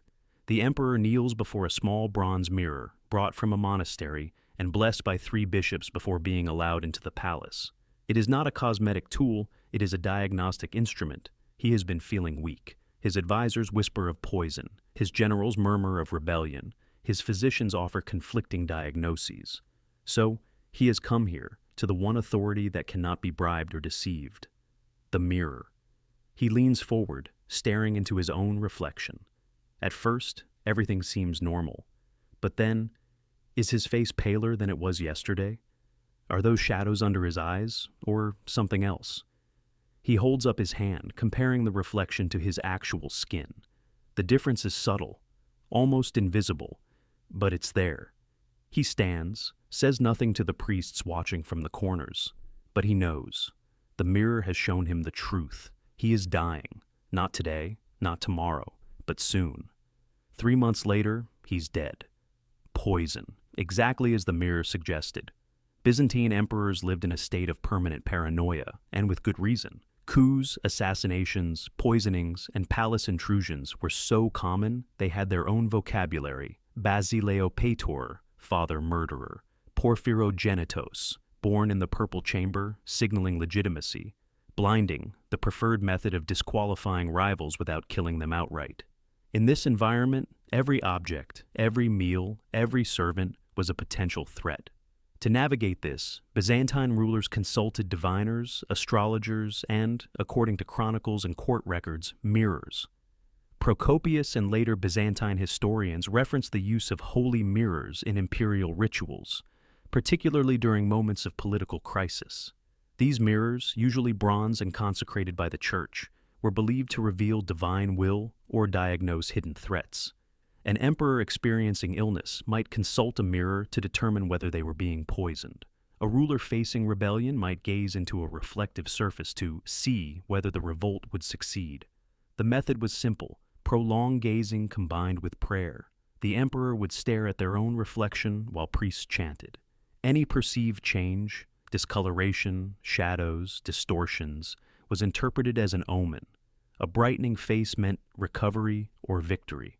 A darkening face meant death or defeat. But here's the insidious part. These interpretations became self-fulfilling. An emperor who saw death in their reflection might panic, order purges, retreat from public view, or consume excessive remedies, any of which could hasten their actual death. The mirror didn't predict the future so much as trigger the conditions that would create it. One particularly well-documented case involves Emperor Michael VII Ducas, who reportedly consulted a mirror during a period of political instability in the 1070s. Court chroniclers note that he emerged from the session pale and shaken, convinced he would be deposed. He abdicated shortly after, citing divine signs. Whether the mirror actually showed anything, or whether his own fear was simply reflected back at him, remains unclear. Either way, the mirror's verdict was accepted as fact. Courtiers learned to watch for these sessions. If the emperor emerged looking disturbed, preparations began immediately. Alliances shifted, guards were doubled, rivals disappeared. The mirror's testimony, even if private, shaped the politics of the entire court. Imagine being a Byzantine eunuch, standing outside the oratory, listening to the emperor pray. He's been inside for an hour. When he finally emerges, his face is gray. He says nothing. But you know, the mirror has spoken. And by morning, someone, maybe you, will be accused of treason, based solely on what the emperor thought he saw in his own reflection. Europe, 1348, a cramped sick room that smells of sweat, decay, and fear. The plague has come to the village. Half the houses are empty. The church bells don't ring anymore because there's no one left to pull the ropes. A physician, face hidden behind a leather-beaked mask stuffed with herbs, enters the room. He carries a bag of instruments, lancets for bloodletting, herbs for poultices, prayers written on parchment, and a small metal mirror. He approaches the bed where a woman lies, feverish and barely conscious. Her family watches from the doorway, afraid to come closer. The physician holds the mirror close to her mouth and nose, watching the surface carefully. Seconds pass. The metal stays clear. No fog, no condensation, no sign of breath. The physician lowers the mirror. He doesn't need to speak. The family already knows. She's still alive, but the mirror says she won't be for long. During the Black Death, when plague killed an estimated 30–50% of Europe's population, physicians were desperately seeking ways to diagnose and predict the course of the disease.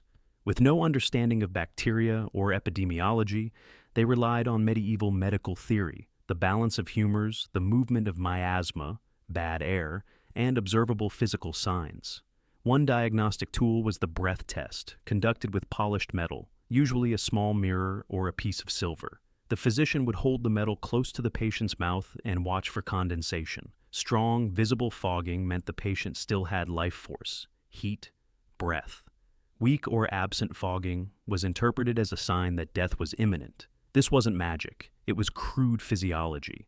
A person too weak to fog a mirror was likely too weak to survive. But in practice, the mirror became a binary verdict. Fog, live, no fog, die. And in plague-ravaged villages where physicians were overwhelmed and resources scarce, that verdict determined who received treatment and who was simply left to die. Medical texts from the period, including plague treatises by physicians like Guy de Chauliac, reference breath tests and reflective diagnostics as standard practice. They frame it clinically, without emotion. But personal accounts from plague survivors paint a darker picture. Families describe physicians entering sick rooms, conducting the mirror test, and leaving without a word, their silence a death sentence. One account from Florence describes a girl, no more than 12, begging a physician to try the mirror again after he'd declared her mother beyond help. He refused. The mother died that night. The girl survived. But the memory of watching the physician hold that clear, unfoggy mirror above her mother's face stayed with her for the rest of her life.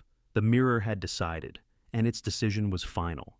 Imagine being the physician. You've seen hundreds of corpses. You're exhausted, terrified, probably infected yourself. You enter a room, hold a mirror to someone's mouth, see nothing, and move on. You're not cruel. You're just practical. The mirror told you they're dying, and you have 20 more houses to visit before nightfall.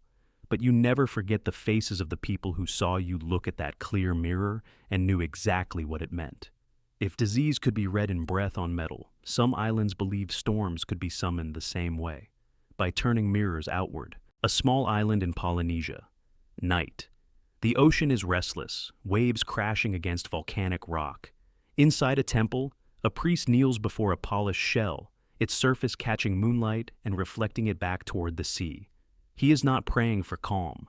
He is calling the storm, because someone in the village has wronged the gods, or wronged the chief, or wronged someone powerful enough to pay for this ritual. And now the sea will decide their fate.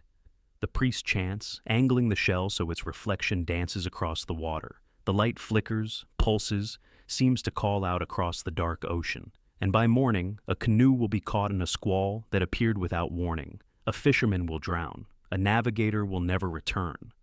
The mirror didn't predict the storm. It summoned it. Polynesian oral traditions, particularly from islands in modern-day Samoa, Tonga, and the Cook Islands, describe the use of reflective surfaces, polished shells, obsidian, or imported metal, in rituals designed to influence weather, particularly storms at sea. These weren't weather prediction tools, they were weather summoning tools. The logic was sympathetic magic. The ocean was a living entity, responsive to light, reflection, and ritual action. A priest who knew the proper chants and gestures could use a reflective surface to call the ocean's attention, directing storms toward specific individuals or locations. Ethnographic accounts from early European explorers and missionaries describe witnessing these rituals, though they usually dismiss them as superstition. But local oral histories insist the rituals worked, not every time, not perfectly, but often enough that people feared them. One account from 19th century Samoa describes a chief who consulted a storm caller after a rival escaped execution by fleeing in a canoe. The storm caller performed a ritual at dawn, using a polished piece of volcanic glass to reflect the rising sun across the ocean in the direction the fugitive had fled. 3 days later, debris from the canoe washed ashore. The fugitive's body was never found. Coincidence? Possibly. But the chief paid the storm caller handsomely, and the story spread. From then on, anyone fleeing the island in a canoe would avoid leaving at dawn when the reflections were strongest. The mirrors themselves weren't malevolent. They were neutral tools. But in the hands of someone who believed they could redirect fate, who could call storms and curse voyages, they became weapons. And more importantly, they became believed weapons. Fear has its own power. A navigator who believes he's been cursed by a storm mirror will see every dark cloud as confirmation, every rough wave as evidence. The mind completes what the ritual began. But here's what makes these stories particularly unsettling. Polynesian navigators were among the most skilled sailors in human history. They crossed thousands of miles of open ocean using star paths, wave patterns, and environmental cues, invisible to outsiders. They weren't superstitious fools, they were expert empiricists, and yet they feared the storm mirrors. Why? Perhaps because they understood better than anyone how quickly the ocean could kill, how a single miscalculation, A moment of hesitation could mean death. The mirror didn't control the storm, but it controlled the sailor's mind. And in the middle of the Pacific, with no land in sight, your mind is the only thing keeping you alive. Imagine being a navigator preparing for a journey. You've offended no one, you've followed protocol. But as you push your canoe into the water at dawn, you notice someone on the shore holding something that catches the light, a shell, a piece of glass, and they're pointing it at you. You paddle faster, but the unease stays with you. Every cloud looks darker, every wave feels wrong, and when the storm hits 2 days later, sudden and vicious, you have just enough time to wonder, was it natural? Or did someone call it? From storms on the open sea, we go back inland, where obsidian didn't just show your face, it opened onto the underworld itself. A jungle temple in the Maya lowlands, 8th century CE, dense heat, the smell of copal resin and damp stone. A lord sits before a black obsidian disc, roughly the size of a dinner plate, mounted on a wooden stand. Tomorrow, he leads a war party against a rival city. Tonight, he looks into Xibalba, the place of fear, the Maya underworld, to see if he'll return. The disc swallows all light. Staring into it is like staring into a hole in reality. And in that darkness, shapes begin to form. Not reflections, visions, a battlefield, bodies, blood, and somewhere in the chaos, a face that might be his own, or might be what he'll become. He pulls back, breathing hard. The priests watch but say nothing. They already know what the mirror showed him. The same thing it shows everyone who looks too long. Death. Waiting. Maya civilization understood mirrors, particularly obsidian mirrors, as portals to Xibalba, the underworld ruled by death gods, disease spirits, and forces of cosmic dissolution. This wasn't metaphor. Maya rulers, priests, and warriors used obsidian mirrors and rituals specifically designed to receive visions of death, war outcomes, and sacrificial requirements. The obsidian itself was significant. Black volcanic glass that could be polished to near-perfect reflectivity. It was associated with Tezcatlipoca's influence, borrowed from Central Mexican cosmology, and with the dark, reflective surfaces of underworld rivers described in Maya mythology. Looking into obsidian wasn't like looking into bronze or water. It was darker, deeper, more absolute. Maya codices, particularly the Dresden Codex and Madrid Codex, contain images of rulers gazing into circular black objects, while seated on thrones or engaged in ritual bloodletting. Glyphs associated with these scenes reference seeing through, opening the portal, and speaking with the ancestors. Archaeological excavations at sites like Tikal, Copan, and Palenque have recovered obsidian mirrors in royal tombs, temple caches, and sacrificial contexts, always associated with death, transition, and communication with the underworld. But these weren't just tools for receiving information. They were understood as actual thresholds, places where the boundary between the living world and Xibalba thinned enough to cross. Warriors consulted them before battle to glimpse their fate. Rulers used them during coronation rites to see whether their reign would be short or long, peaceful or blood-soaked. Priests employed them during sacrificial rituals to confirm that the gods had accepted the offering, and the visions were specific, not vague prophecies, but detailed images, battlefield positions, the color of smoke, the angle of a falling body. If a ruler saw himself wounded in the mirror, priests would note the location, type of injury, and position. And then, weeks later, when he returned from battle with that exact wound in that exact place, the mirror's authority was confirmed. One particularly chilling account from the Popol Vuh, the Caixa Maya creation narrative, describes the hero twins descending into Xibalba and being challenged to spend a night in the House of Mirrors, a place where reflective surfaces line the walls, showing not your face, but your death. The twins survived by refusing to look. Those who looked, according to the text, saw their own end and were overcome. This wasn't fiction. This was instruction. Don't look too long. Don't ask too many questions. Don't open the portal unless you're prepared for what comes through. Imagine being a Maya king on the eve of war. You've trained your entire life for this. Your warriors are ready. Your strategy is sound. But protocol demands you consult the mirror. So you sit before the obsidian disc, alone in a darkened room, and you look. At first, nothing. Just blackness, then shapes, movement. You see yourself, but older, wounded, falling. You blink. The image vanishes. But you can't unsee it. And tomorrow, when you march, you'll remember. Every arrow that flies past will feel like confirmation. Every wound will feel inevitable. The mirror didn't just predict your death. It showed you in detail exactly how it would happen, and knowing didn't help. It never did. Europe, meanwhile, turned mirrors into tools for spotting a different kind of undead, by watching the living fade. A Carpathian farmhouse, late 19th century. Winter. Snow presses against the windows like a living thing trying to get in. Inside, a family gathers around a sickbed. Their father has been ill for days. Fever, weakness, a strange aversion to food. The local priest has been called, but he can't arrive until the road's clear. So the family does what generations before them have done. They perform the test. The eldest son holds a small hand mirror above his father's face. If the reflection is strong and clear, it's just illness. If it's weak, fading, or absent, something else has claimed him. The son angles the mirror carefully. In the flickering candlelight, the reflection appears, but it's wrong, pale, translucent, like looking at a face underwater. The family exchanges glances. They know what this means. The illness isn't natural, and soon, their father won't be either. We know the folklore. Vampires cast no reflection. It's one of their defining traits, repeated in countless stories, films, and novels.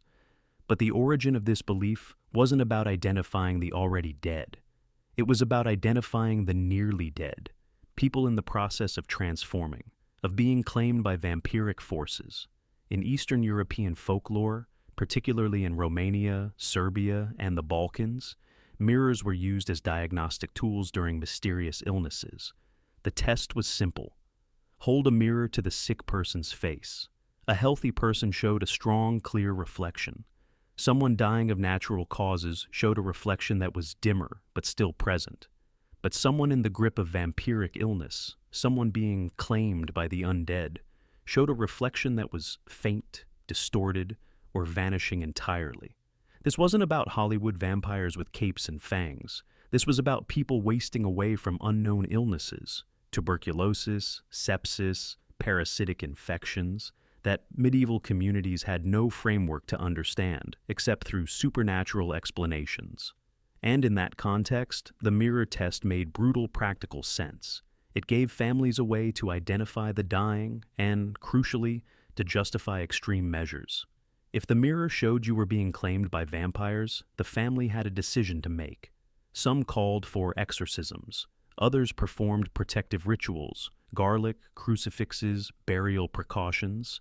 And in the most extreme cases, they ensured that the dying person's body would be rendered incapable of rising after death. Staking, decapitation, burning, or burial at crossroads. Ethnographic collections from the late 19th and early 20th centuries contain dozens of accounts of mirror testing. One particularly detailed report from a Serbian village in 1892 describes a woman who fell ill after childbirth. Her family performed the mirror test daily. At first, her reflection was clear, but over the course of a week, it faded like smoke, becoming dimmer and more translucent. On the 8th day, the mirror showed almost nothing. The woman died that night. Her body was buried with the standard vampire precautions. Face down, mouth filled with garlic, a stake through the heart. Was she a vampire? No, she likely died of postpartum infection or hemorrhage. But the mirror had confirmed her supernatural affliction, and the family acted accordingly. The mirror became both diagnostic tool and justification for posthumous violence. But here's the psychological horror. If you're the sick person lying in bed, and you see your family holding a mirror over your face every day, and you notice their expressions growing more fearful, you know what they're thinking. You know they're watching your reflection fade, and you know what they'll do to your body once you're dead. You're not just dying, you're dying under suspicion, and there's nothing you can do to prove the mirror wrong. Imagine lying in that bed, feverish and weak, watching your daughter hold a mirror above your face. You can barely see your own reflection in the dim light, but you see her face and the fear in her eyes. She lowers the mirror. She doesn't say anything, but you know. The mirror has condemned you, not just to death, but to mutilation after it. And when mirrors stop being tested, they start being cataloged right alongside the bodies. A modern museum storage room, fluorescent lights buzz overhead. Metal shelving units stretch into darkness, loaded with tagged artifacts. Row 27, Shelf D. Mirror, bronze, 2nd, 3rd century CE, burial context. Row 34, Shelf A. Hand mirror, silver, medieval period, recovered from mass grave, site of judicial executions, if 1347. Row 41, Shelf C. Obsidian disc, pre-Columbian, excavated from Plague Pit, Mexico City, 1994. Neutral language, clinical descriptions. Nothing to suggest these objects are anything other than historical curiosities. But the provenance tells a different story. These mirrors didn't come from palaces or temples. They came from execution grounds, plague trenches, massacre sites, places where death arrived in bulk, violent and indiscriminate. They're mirrors that literally watch people die. When museums acquire artifacts, provenance, the documented history of where an object came from, is everything. It determines authenticity, legal ownership, and historical context. But sometimes, provenance reveals things curators would rather not emphasize. There are mirrors in museum collections across Europe, Asia, and the Americas with provenances that include phrases like recovered from execution pit, excavated from plague burial, found in context with mass trauma remains, and associated with violent death assemblage. These aren't rare. They're common enough that museum databases have standard terminology for them. Why were mirrors buried with executed criminals, plague victims, and massacre casualties? Sometimes for practical reasons, mirrors were valuable, and families couldn't afford to waste them. Sometimes for ritual reasons, mirrors were placed in mass graves as protective objects, meant to guard against the dead rising, or to guide confused spirits away from the living. But the result is the same: objects designed to reflect life, to show faces, to witness grooming and vanity and daily routine, repurposed to bear witness to death, and not peaceful death, violent, mass, anonymous death. One particularly unsettling example comes from the Tower of London's archaeological records.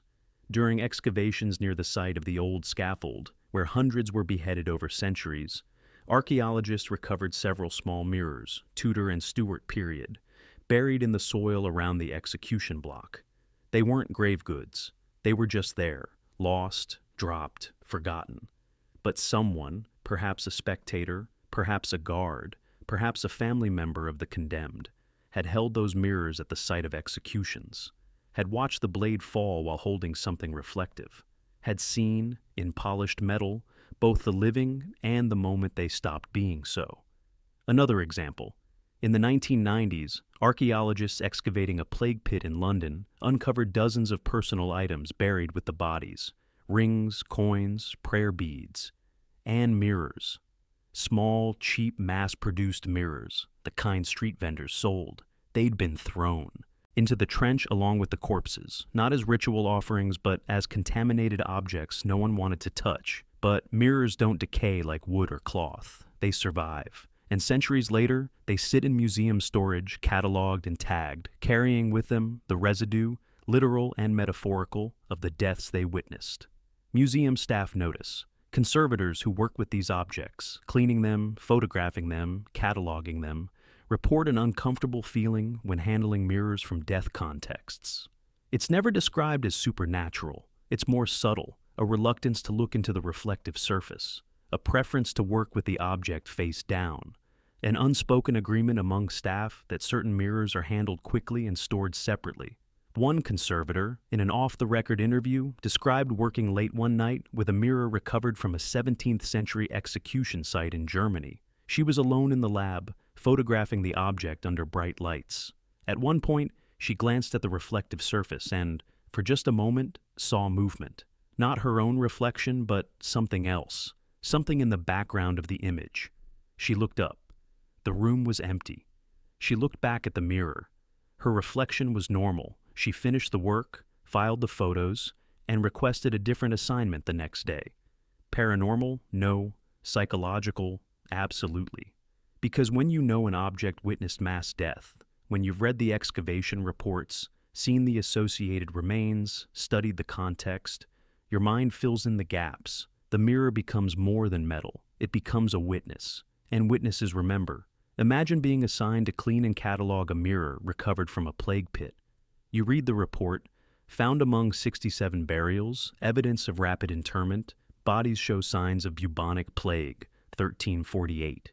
You put on your gloves, lift the mirror, and for your work, you have to look at the reflective surface. It's just you, just your face, just a mirror, but you can't stop thinking about the last faces it saw, the sick, the dying, the already dead, tossed into a pit. And you wonder, do mirrors remember? Not supernaturally, but in some residual material way. Do they hold on to what they've seen? You put the mirror back in its drawer, you close it, and you don't work late in the storage room anymore. And the more of these mirrors you log, the worse the pattern gets. A university library, 3 a.m. An empty reading room except for one researcher, surrounded by books, articles, excavation reports, and a laptop screen filled with database entries. She's been working on this project for 18 months, cataloging every documented mirror with death ritual associations across 3 continents and 4 millennia. It started as a dissertation. It became an obsession, because once you start looking, you can't stop finding them. Museum databases, archaeological site reports, ethnographic collections, antiquities auction records. Every search returns more results. Mirrors in tombs, mirrors at execution sites, mirrors in plague pits, mirrors in temples built over mass graves, mirrors with inscriptions about death, mirrors positioned to face the dead, mirrors buried with the condemned. She's up to 1,147 documented cases, and she's barely scratched the surface. She rubs her eyes. She's exhausted, but every time she tries to stop, she finds another reference, another site, another collection she hasn't checked yet. And she needs to know. She needs to quantify it. Because maybe if she can count them all, measure them, map them, maybe then she can understand why so many ancient cultures independently decided that mirrors and death belong together. Or maybe the pattern itself is the answer. And that's worse. This isn't a case about a single mirror. This is a case about what happens when you try to study all of them at once. When you spend months, years, immersed in documentation about death mirrors, ritual mirrors, omen mirrors, judgment mirrors, until the sheer volume becomes oppressive. Because the numbers are staggering. Conservative estimates from museum catalogs and archaeological databases suggest there are at least 5,000, 10,000 documented mirrors with explicit death ritual contexts. That's not counting the thousands more in private collections, unexcavated sites, or objects whose ritual functions haven't been fully studied. 5,000 mirrors, 5,000 objects designed, at least in part, to help humans confront, predict, or navigate death. 5,000 artifacts that ancient peoples believed could show you whether you'd survive, where you'd go after dying, or how much time you had left. And that's just the ones we've found. Scholars who work in this area, archaeologists specializing in mortuary contexts, historians of ritual practice, museum curators managing death-adjacent collections, report a peculiar occupational hazard. They dream about mirrors, not nightmares exactly, just dreams where mirrors appear frequently, often in contexts that don't make sense. A mirror in a grocery store, a mirror on a hiking trail, a mirror held by someone who shouldn't be there. One archaeologist, after spending a year cataloging Han Dynasty burial mirrors, reported that he'd started seeing his own reflection differently. Not changed, just noticed. Hyper-aware of reflective surfaces, uncomfortable making eye contact. With himself in bathroom mirrors, he took a 6-month sabbatical and worked on a completely different topic. The feeling eventually faded. A museum curator who specialized in Mesoamerican obsidian mirrors described developing a habit of avoiding her reflection when walking past glass windows at night. "I know it's irrational," she wrote in a private correspondence, "but after spending all day reading about mirrors that supposedly show death omens, I just don't want to risk it, even though I don't believe in it. Or I didn't. I don't know anymore. This isn't supernatural. This is what happens when you immerse yourself in cultural beliefs about mirrors and death. When you read hundreds of accounts of people who believed their reflections could diagnose illness, predict death, or trap souls. The beliefs seep in, not as convictions, but as discomfort, as a nagging what if that you can't quite shake. And the pattern itself is genuinely unsettling, not because it proves anything supernatural, but because it reveals something about human psychology. Across vast distances and cultural differences, humans looked at reflective surfaces and saw tools for confronting mortality. Not vanity, not art, death. Why? That's the question that keeps researchers up at night. What is it about seeing your own face, displaced, duplicated, reflected, that makes humans think about death? Is it the uncanny valley of self-recognition? The reminder that we're physical beings, temporary and mortal? The way reflections show us ourselves as others see us, which is always a little bit like seeing a stranger? Or is it something else, something harder to name? The researcher closes her laptop. It's 4 a.m. now. She needs to sleep. But before she leaves, she catches her reflection in the darkened window of the reading room. Just for a second, just her face, tired and pale, floating in black glass. She looks away quickly, not because she saw anything wrong, but because she's seen too much. Too many mirrors, too many death rituals, too much documentation of humans using reflection to ask the same question over and over across millennia. Am I going to die?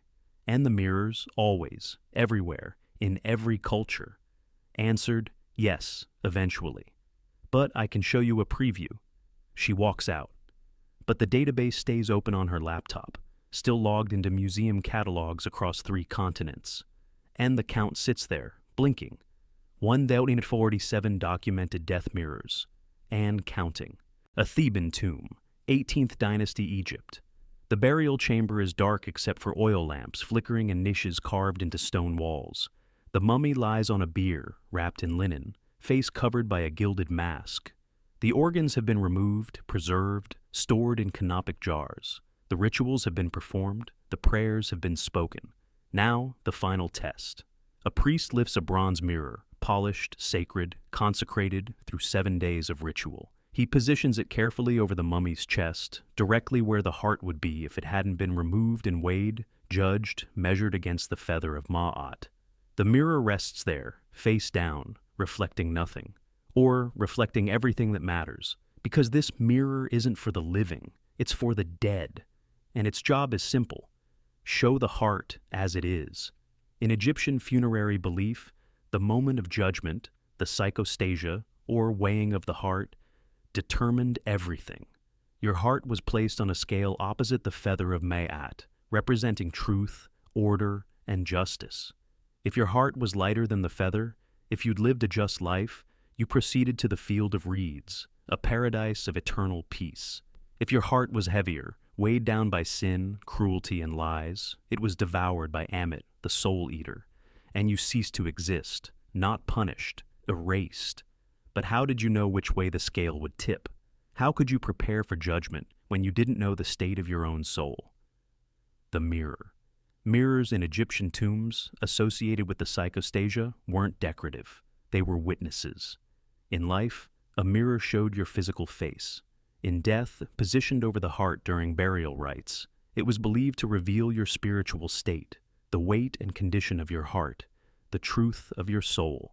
Funerary texts from the Book of the Dead include spells referencing seeing the heart as it is, reflecting truth, and not being found wanting before the mirror.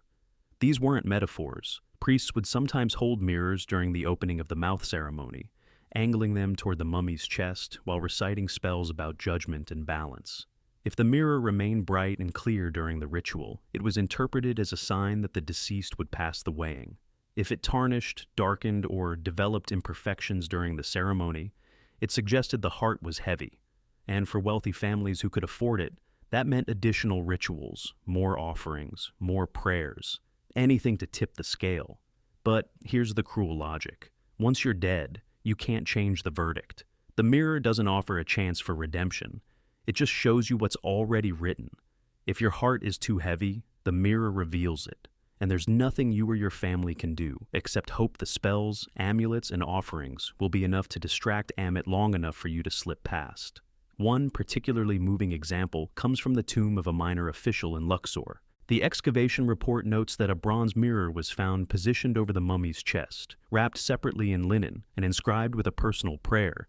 "Let my heart be light. Let the mirror show truth, not weight. Let me pass." It's not a prayer to the gods, it's a prayer to the mirror, as if the mirror itself had agency, as if it could choose what to reveal or conceal.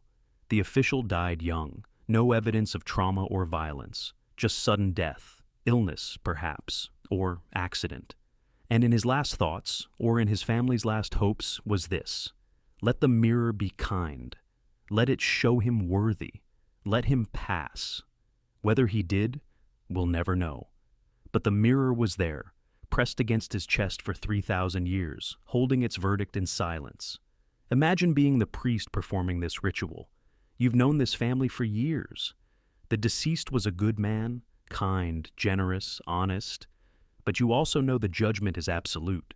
So you place the mirror, you recite the spell, and you watch the bronze surface carefully. And just for a moment, you swear you see something, a shadow, a darkening, a flaw that wasn't there before. Do you tell the family? Do you perform more rituals? Or do you say nothing, seal the tomb, and hope that whatever you saw was just your imagination, not a genuine preview of judgment? You choose silence. You seal the tomb, but you never forget the shadow in the mirror. If Egypt used mirrors to judge the dead, Cambodia used them to let the dead choose the living. Angkor, Cambodia. Night. A family has lost a father, suddenly, violently, in circumstances no one wants to discuss. The funeral rites are complete. The body has been cremated, but something isn't settled. The family can feel it, a presence, a restlessness. So, they perform an old ritual, one the elders remember but rarely speak of.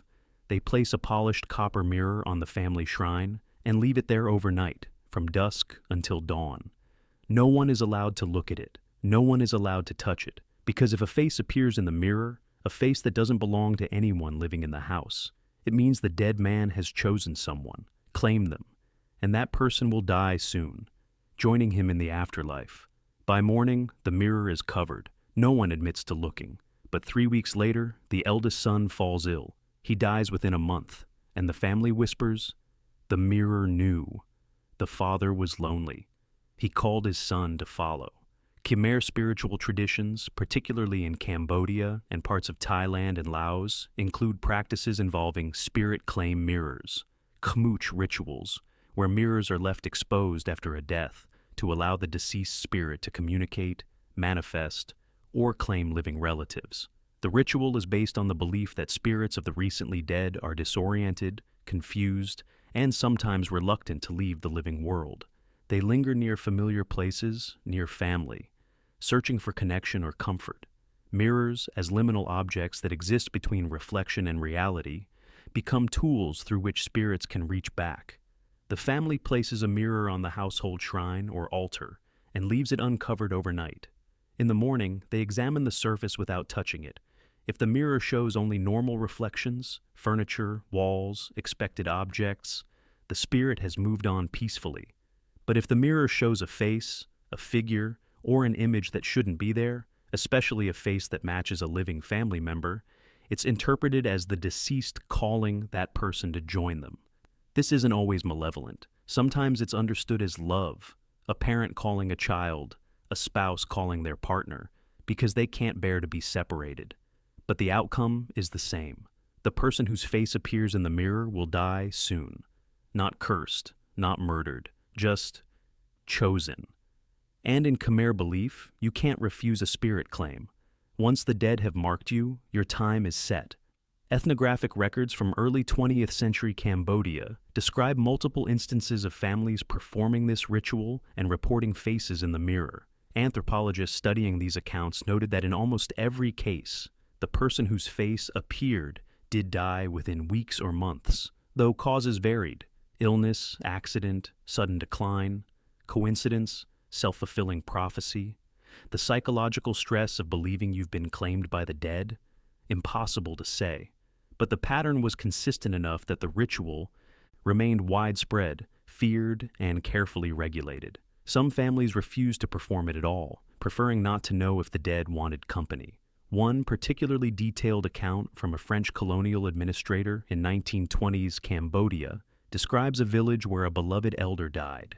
The family performed the spirit claim ritual.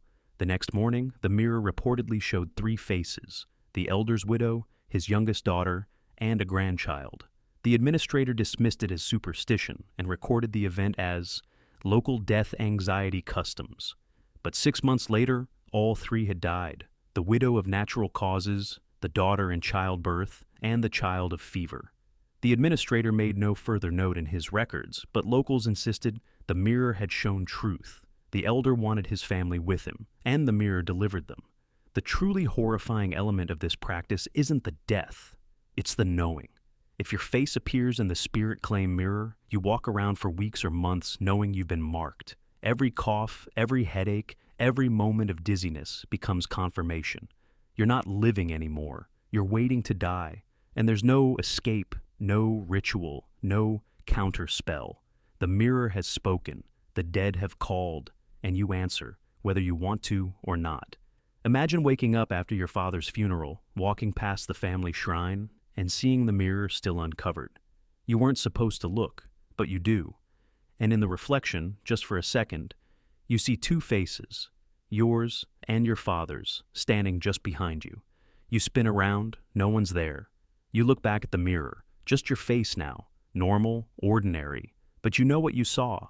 And your family, when they find out, knows too. They start treating you differently, gentler, kinder, like you're already half gone. And maybe you are. And finally, there's the mirror that predicts nothing, and somehow still tells you everything. A modern museum, an exhibition gallery, spotlights carefully positioned to minimize glare.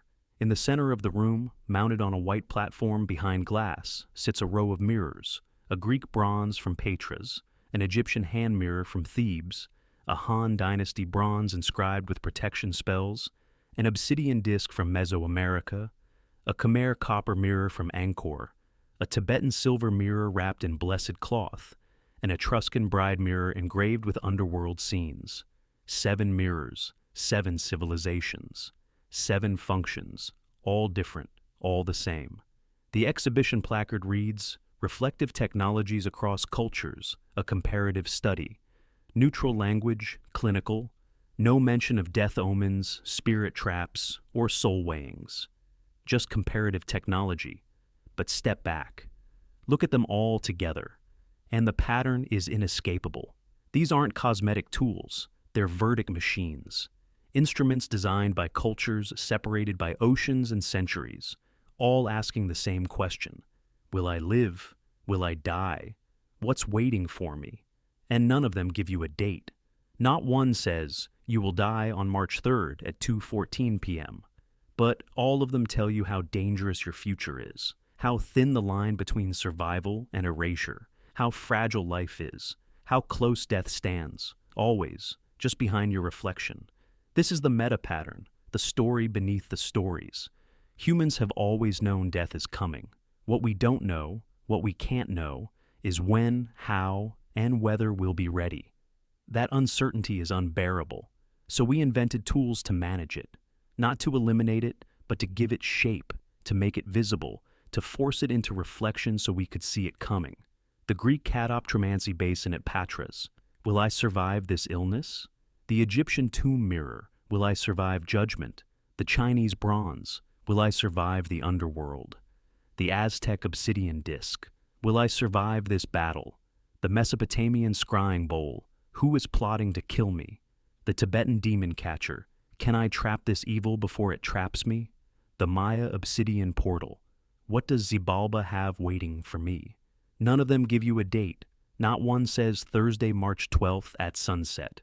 But they all tell you the same thing: how thin the membrane is between you and oblivion, how death is always watching, how fate isn't about when, it's about whether you see it coming. Pull back.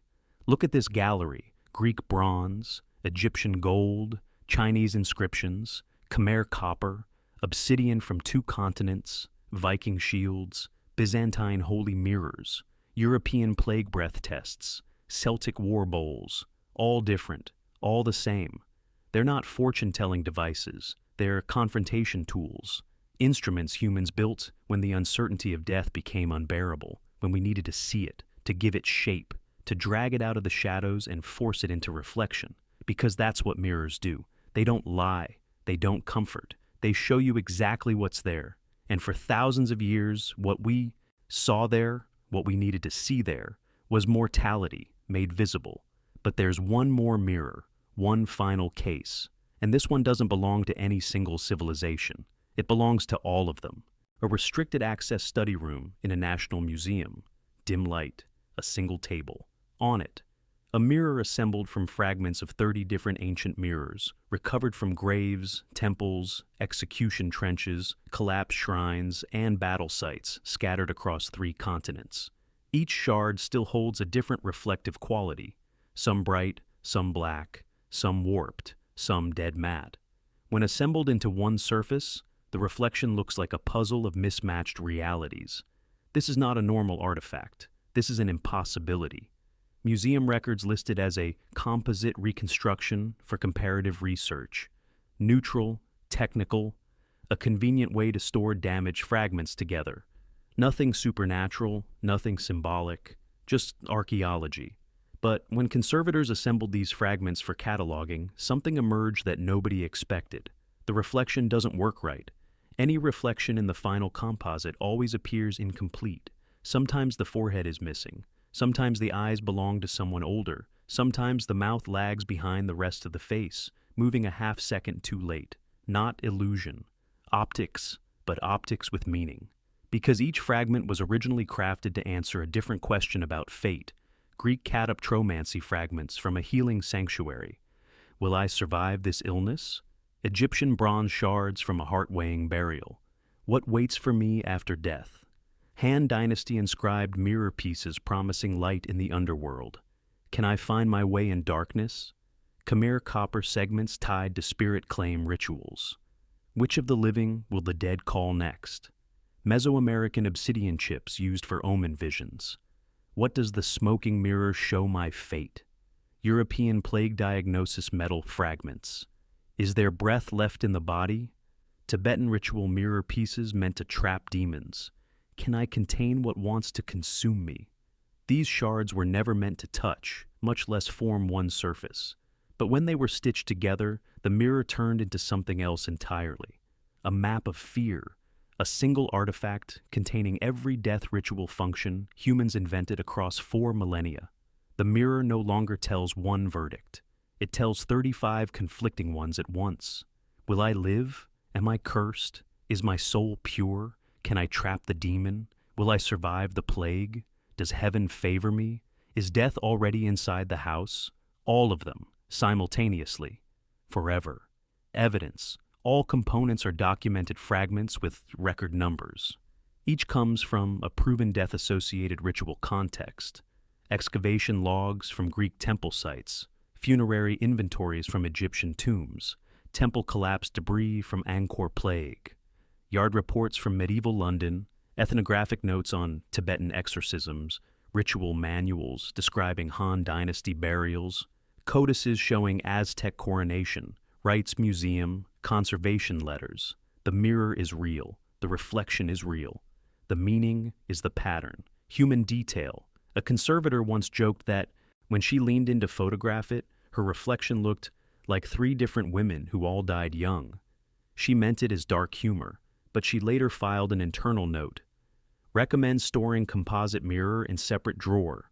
Causes discomfort during prolonged visual inspection. Another staff member refused to photograph it again because the stitched reflection lagged when he moved. Not paranormal, just the physics of mismatched convexities creating optical delays. But physics doesn't make it less unnerving when your mouth moves in the mirror a fraction of a second after you close it. Visitors never see it. It's too fragile, and perhaps too honest. Because this mirror doesn't show who you are. It shows what humans have always asked reflective surfaces to reveal. Fear, fate, guilt, destiny, illness, judgment, doom, survival. Not one death omen, not one prophecy. All of them, all at once, across every culture. This is the pattern. This is what we've been building towards since Petra's, since the Aztec temples, since the Han tombs, since the Byzantine court. 35 mirrors, 35 functions. One question, asked in 35 different languages: am I going to die? And when? And how? And will I be ready? The answer, always, everywhere, in every culture: you will die. I can't tell you when, but I can show you a preview. Visual callback montage: the sick Greek at Patras, staring into a well by torchlight, praying his reflection holds steady. The Aztec Tlatoani leaning over black obsidian, breath fogging the smoking mirror. The Japanese priest carrying a veiled box, the Yada no Kagami hidden inside, deciding the fate of empires. The Khmer family refusing to look at the mirror left on the shrine overnight, terrified of whose face might appear. A modern conservator alone in museum storage, standing before the composite mirror, trying not to look too closely at the fragmented reflection staring back. Ancient mirrors aren't cursed objects in the horror movie sense. There are no ghosts in the glass, no demons trapped in bronze, no supernatural forces waiting to possess you. What they are, what they've always been, are instruments, tools humans built to stage a confrontation with the one certainty none of us can escape: death. Not to prevent it, not to avoid it, but to see it, to give it shape, to drag it out of the formless terror of not knowing and force it into something visible, something concrete, something we could look at and say, there. That's it. That's what's coming. These mirrors were verdict machines, diagnostic tools, portals to the afterlife, demon traps, judgment witnesses, plague tests, storm callers, soul readers. They were 35 different ways of asking the same question: how much time do I have, and who gets to decide? And none of them gave dates. Not one said, you will die on March 3rd at 2:14 p.m. But all of them told you something more important: how dangerous your future is, how close death stands, how thin the line between survival and erasure. The Greeks stared into water and asked, will I recover? The Romans consulted mirrors before voting. Will this kill me? The Egyptians packed bronze for the journey beyond. Can I see clearly in the dark? The Chinese inscribed protection spells. Will demons swallow me? The Aztecs gazed into obsidian at coronation. How long until I fall? The Japanese sealed a mirror no one may see. Does heaven still approve? The Europeans held mirrors to corpses. Am I next? Different questions. Different mirrors. Same answer. Yes. Eventually. But here's a preview, and here's the thing that should unsettle you. We never stopped. We don't call them verdict mirrors anymore. We call them bathroom mirrors. LED lit, fog-free, magnified, so we can see every pore, every line, every sign of aging. We say we're checking our hair, our skin, our outfits, but underneath that, we're still scanning, looking for signs of decay. Sickness, time, mortality.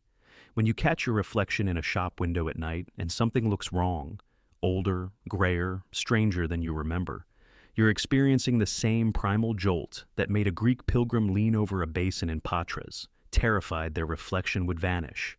When you avoid mirrors after a funeral, or feel uncomfortable making eye contact with yourself in dim lighting, or notice that your reflection in certain glass looks subtly off, you're tapping into the same ancient fear that made medieval families drape every reflective surface when death entered the house.